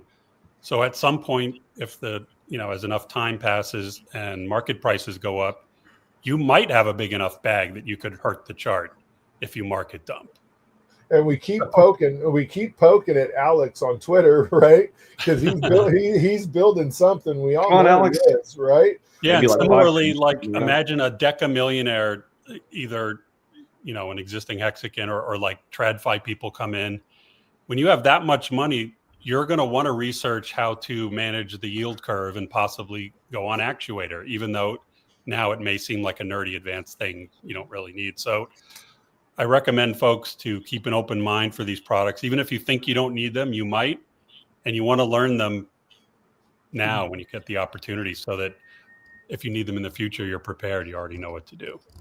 I've seen Pulse Ray Vision take between those 3,000s, 5,000s, 7,000s. He's been going back and forth between those on the Actuator, and he's increased his bag of Hex just by doing that. Yep. No, In the chat, the guy just said that his wife or his friend's wife. Oof. How would that even? No way. I don't buy it. DeFi. Splitting a staking ladder. I don't know where the seed phrase. What's the seed phrase? I don't know where that is. Sounds like a good time for a boating accident, right? Dog, if my, I mean, like, it's a huge part of my existence. So if like I was to get, like, I'm married, and if my wife, if like I got divorced, she would be like, "Yo, dog, where's all that?" She would for sure. Oh, we would for sure be trying to split up some hex stakes. Like hex token. What's a hex? What's a hex token? What's no. She's you know, very much. That's what you would be doing. You would be doing that. I'd be all like, "What? I don't know. I don't crypto. What? I'm a Bitcoin miner." Yeah, no. I am sure that there's some marital situations along the way that have come up over the years that make I mean, like you see some of these nukes and hex, you know, and hex, yeah, you see it, and like, you know, that not all of those situations are things that people wanted to do that or just hacked. You know, it's not like that's always what's happening, you know. So like yeah, I'm sure that's. I've seen some bad ones too. Like I think I saw one for like 500 million, or maybe not 500 million, but it was a ton once, and it was only like 10%, 15% in, and basically just lost everything. Like, what? Well, I'm guessing the person who did it just didn't know what was happening. I don't know. Mm-hmm. And one of those other mysteries in Hex. No, that's the thing. There's a million different. I can remember postulating about all the different reasons why you might need to use a good accounting feature, all the reasons why all this stuff is built into there, or what, you know, like and everybody's situation is super different. So like I'm not, you know, like I always think it's wild when I see massive unstakes like that. But you know, I also like, God knows what life situation they're It's in, emergency you know? and staking, and sometimes people have emergencies. So Mm-hmm. I want to get. Have you all seen this post by Johnny Chaos yet? Yeah, I saw it earlier. Yeah, that was a good one. Pretty good. He's so right. I want to get your all's reactions too. Though, I think I asked this question a little bit earlier in the conference, but what will be your favorite gatekeeping that will stop gatekeeping? You know, once we explode, like what is the thing you're like, man, it just, you know, are we going to get rebanked? Shut up, debank. You know, CoinMarketCap's going to properly rank us, like all the different stuff, influence stock. Like what will be, you know, your favorite thing that'll happen? You'll be like, yeah, that's cool. I think influencers showing respect would be the biggest one for me. Like I could care less about the centralized exchanges personally, but I think if even a small, or even of a large minority, I don't know, 20, 30, 40% of the haters in the influencer world just realized they were wrong and started shouting us out, that would be a nice gate to fall down. I won't hold my breath. Yeah, you know, and I mean, like I said, every time we get somebody else who decides to say nice things about Hex who didn't before, I'm like, come on in, brother. Like, you know, like I don't care who it is. I don't care. Like I said last night or whatever, if it's Tone Vase and he's like, I like Hex now, I'd be like, sick, dog. It's fucking rat. Come on, stream, bro. It is possible to change your mind. Hell, Big K's an example. He confessed, yeah, who is this jerk, Richard Hart? And then you studied more. Stand Richard. Straight up blocked him. Straight up was like, fuck this guy. You know, that was how I started. Like he was arguing with Roger Ver, who I respected greatly, and I thought he was so wrong, and not only wrong but annoying and stupid. And so, like, I chose to block him and fucking paid dearly. Like, I could, like, if you'd see my, like, the hitting the block button, if they could, like, do, like, a meme where it was like, and here's his portfolio. And it was just like, all the way until I, like, you know, had to come out of my echo chamber and unblocked a bunch of people. But, like, he was one of them. And it was pretty eye-opening to be like, this loudmouth asshole is pretty right. He's really annoying. And by the way, even if none of these gates fall, not to derail your question, Max, it doesn't matter. We'll succeed anyway, just like we did, you know, the last major bull run. Yeah, I mean that's one of those things about like We'll do crypto it. in general. Yeah, like I mean that's how this worked to start in crypto. Like the whole point of crypto in general was like, we don't need all that other shit. Like we'll create a competing, parallel existence. Like here's a financial system that's just like that over there, just our own. And that was basically the idea. So like going from that to like, that's why I felt similar here. We haven't needed centralized exchanges. I mean, it'd be nice. All that would be nice. I'd love for cool influencers to say nice things about us. That'd be super sick, but like we haven't needed that stuff. It would just be added bonus. Kind of trickling in, right, into our and it's nice. Each little one we get, and like some of them, like homeboy, the concrete dude, Tiger King Crypto, dude, he's great because he was like the biggest hater. He was like ready to like go open season on hexagons out there. He was, and then for him to change his game is fantastic, And like I said, I every one of them that decides to buy and ride it up with us is much appreciated and welcomed with open arms always. Well, how many years do you think it takes for them to really realize that, all right, it's not a scam, it's not going away? These loudmouth, obnoxious hexagons are still here. At what point? How many years do you think really takes for them? 3? 2 cycles. 2 cycles sounds about good. I mean, a lot of people took a long time to learn with Bitcoin. I've just seen day in and day out, you just see a coin just go up, down, done, up, down, done, up, down, done, or coins that you've bought that you've lost the keys to or whatever it may be, and you sold right away. And then like that, when I came across HEX, I was just like, my God, this is what I was looking for. This is what I've been looking for the past like 2 years. Just something straight, honest, no one can rug, nothing, like there's the OA, that's it. I'm still trying to decide if the OA is a good feature or not. But at the end of the day, I know that all the whales could dump if they want. Price could go down crazy low. It's still going to go on. It's still going to work. Well, so far the OA has been benevolent. I don't think they've made a bad move. I think they've saved things 3 times now. The inflation was out of control, and you had to slow it down. And what happens when inflation slows down? Well, it gets more scarce. We looked earlier, 93% state. 93%, yeah. There isn't much out there. Burn all the coins, bro. Burn all the coins. Teach us how benevolent. I would love if you put it in an automatic contract that would like somehow work along with various other factors to stake itself. So then you could kind of know what its thoughts were. You could kind of build around that, but either way, random's fun too, And there's a lot of haters out there there's a lot of dumb haters. So setting them aside, there's a lot of really intelligent haters that, I mean, I can be bold and say if they just chilled out and calmed down and studied the truth for like one day, they could get it, because all the things the haters say are so easily disproven if you just look. Well, I think it takes for granted the time that I got to spend in the early part of HEX and before HEX with like the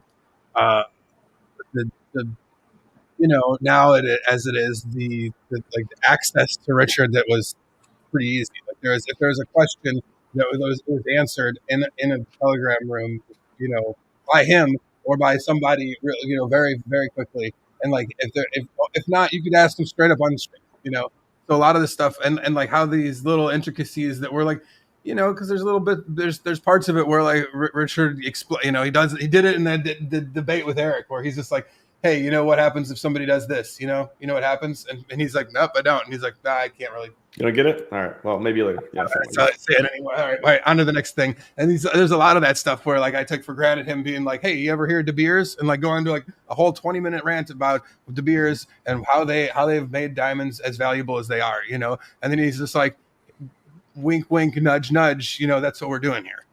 Like that's part of the, like so. All those reinforcements for me that I'm like, of course the OA is a fantastic feature. Of course, like I bought into all that stuff, a long time ago and been reinforced by his like, hey, this does work and here's the reasons why. And like a bunch of times I disagreed, and then was shown to be, I was like, oh, nope, he was right again. You know, I made it like, you know, there was a referral in the first year of HEX, and I made a crap ton off of referrals by handing out, you know, a QR code referral link for you know, the whole first year. And like he said, hey, you can make a lot off of referrals. And I was straight up like, nah, Richard is crazy, whatever. Yeah, sure. But like him berating people in the chat room and being like, no, dog, you guys are not doing a great job with this referral link shit. You know, like got me to, all right, fine, I'll do it. Fine. And then when I've got, you know, millions of HEX later, I'm just like, oh shit. Man, I would have loved to have been here, but in the first, I got here a year after. That would have been nice to be in there when it first started. It taught me so much. Like I said, I wouldn't have had the marketing mindset that I have about how to like reach people if it wasn't for all of that time and like all that knowledge that I soaked in. You know, so like now I look at all these features working as intended. You know, cutting the APY, and these are things that we sat around and postulated about for the, you know, that we'd be on stream talking about it. Like, man. You know, what would happen if the inflation runs away too much, or what happens if we're in an extended bear market, or what happens if this or that, like lots of different scenarios posed and what could possibly happen. And it's super interesting and cool to see it actually playing out and to our benefit, you know, to the system's benefit.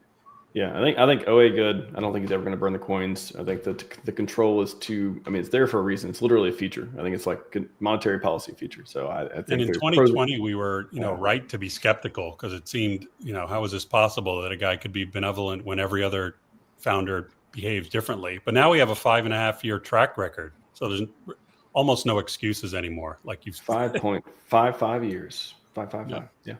And there's how many projects built on it. There's how many people still supporting it. And this is during the bear market. Like imagine, that's what I keep saying, like when we get into up only territory, how many devs, how many people, how many new products are going to come out? How many things is Richard going to launch or otherwise? Hey, I got a hot take I want to throw at you guys. I've been trying to spread the word on this concept. Like I think a lot of people are going to be, or how do I put it? A lot of people in the community, maybe even the majority, are like, I can't wait for Richard to come back and stream all the time and rub it in faces and claim glory. I'm going to propose that not only is that unlikely that he's going to do that, but it's actually a good thing if he lays low. Like we don't need that from him anymore. Look at this HEX week. But I want it, Monkey. I want it. Oh, I want it. All right. I'm nostalgic for that time. Like I joke in the chat, like I just want him to come online and call me a retard again, please. Just twerk one more time, Richard, please twerk one more time. But there was not just even if we set aside the outrage marketing, like, how do I put it? We have so much momentum with, you know, people like RH Max and then because he's here, so many others that are streaming, marketing, spreading the word. If Richard comes back and starts doing it, like we'd be tempted to more rest on our laurels and, you know, put all our eggs in that basket again. Like we got to keep this momentum going. We don't need him to do that stuff. We don't need him to stream all the time. And if you're expecting that, you're going to probably be disappointed because it probably won't happen soon enough to make you happy. And then maybe it won't be often enough and it probably won't be forever. So I would change your expectations to, hey, it's cool if he never shows up again. Yeah, whatever we get. We can move on and be pleasantly surprised. If he entertains us on the screen in the future, that's a bonus. Yeah, what do you guys think? No, that's I mean, there's a lot of me that, you know, while I want I want him to come back to do a bunch of live streams and everything that I had before. I just want that again. Like I've lived life long enough to know that usually awesome, cool stuff like that doesn't like if it does happen again, it's different in some way, or it's, you know, it comes at you from a slightly changed angle. He's going to do interviews to bigger names or, you know, more traditional media, you know, type interviews. And then you'll get a lot less opportunity to interact, you know, and ask questions or whatever, you know, like there's going to, whatever we get, it's going to be different, you know, and you're right. I think that we'll be okay without it. You know, so no marshmallow coat with moon boots. I think we got that. That was like a, you know, that was all part of it in the moment. But got that out of the way. Yeah. Max just flashed a comment there about Joe Rogan. I guess the only exception I'd make to my own idea there is, if anyone's going to get on those big ticket shows and interviews, it would probably be RH. It's not going to be. That's what I mean. Is that So like that, I think if that he's going to do something, I think that's that what his he should do. But firepower yeah, is and whatever star power that he does have is best used to punch upward. You know, like he doesn't need to, you know, be like, oh, you got 10,000 followers. Okay, I'll jump on your stream. Like, I don't think he needs to do any of that shit anymore. In fact, I think that if for whatever brand he's going to try and promote in the future of himself, I think it would be better if he stays unattainable to that kind of stuff, you know. But yeah, I mean, I'll take whatever we can get. A video every now. So and you're then. saying scarcity is a good thing? That's the name of the game around here. You know? Plus, you know what's so weird? Like Richard hasn't been visually active for us, let's say, in 3 years, and yet I see him more than ever. We got people clipping things and making AI and making songs, and he's got a treasure trove of alpha for us that we can, hexsearch.io. You know, we can, even if he never comes on a live stream again, we can still tap into everything that, you know, that he is. So let's get a konnichiwa for that one. Konnichiwa! Oh yeah, konnichiwa. All right, like we don't need him to come online and do that again. We can just replay that. We can just keep playing it over and over. I do. It's a great clip. Triple that. You know, we do. If you guys agree or whatever, spread the word, because I'd like for hundreds of people not to have their feelings hurt if he doesn't come back. Well, if he does live stream, it'll be the greatest show on earth. But gents, got to wrap it up here. One last question though. Want to get your thoughts on wild ideas of what could happen this year. I'll give you one. Richard launches an exchange with an affiliate marketing program. Pow pow.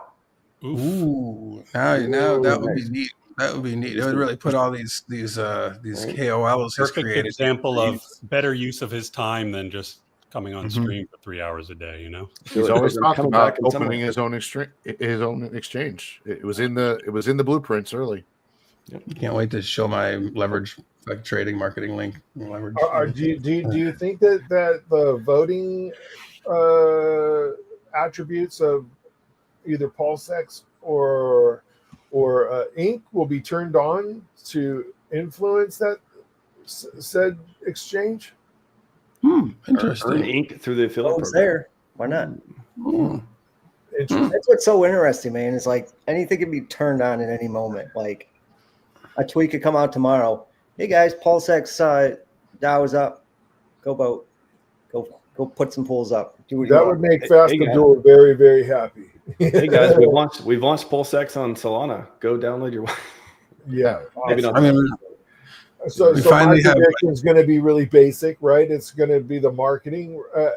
I don't think that it's just an electronic, mailed thing, right? I think it's multifaceted. I think it's green candles. I think it's messages. I think it's Richard Hart coming out and saying a couple of words here and there. I think we're in for a very interesting next 6 months. Yeah, if you think about it, Richard Hart is doing more for us and is more busy now, arguably, than back in the day. Because back in the day, he worked on HEX, released it. It was audited and immutable and all that. He had time to talk about it for a year and promote it. Now he's got a blockchain to run, and presumably a lot of the nodes are his. And he has a DEX to maintain. I think it could still be improved. And if he does something like an exchange, like he's got a lot of stuff to do. Like a lot of money to capital to deploy. Remember him talking about he has a capital deploy problem, not a capital issue, deploying of it. So even outside of anything that we could ever see on the blockchain, he's pretty good. He's got more ETH than Coinbase. He's probably got more Bitcoin than Coinbase. You never know. Yeah, that's wild, right? More ETH than Coinbase. Gents, excellent panel. Love this. They keep getting better. I don't know. I mean, the first one, the second one, Monday, Tuesday. Big K keeps showing up each one. We might panel to the moon. You never know. Panels to the moon.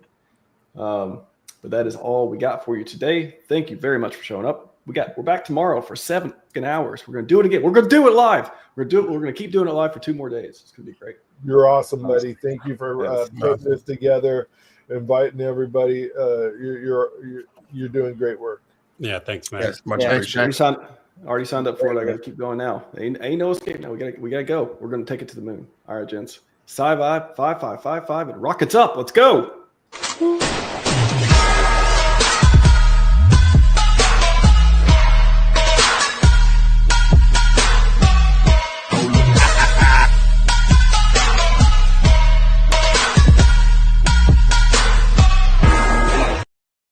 HEX.com.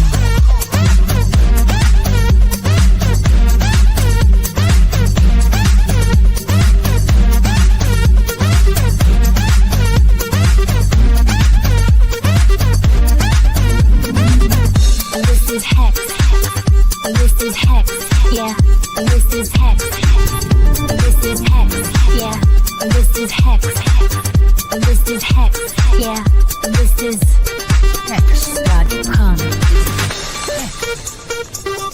This is HEX. Yes. HEX.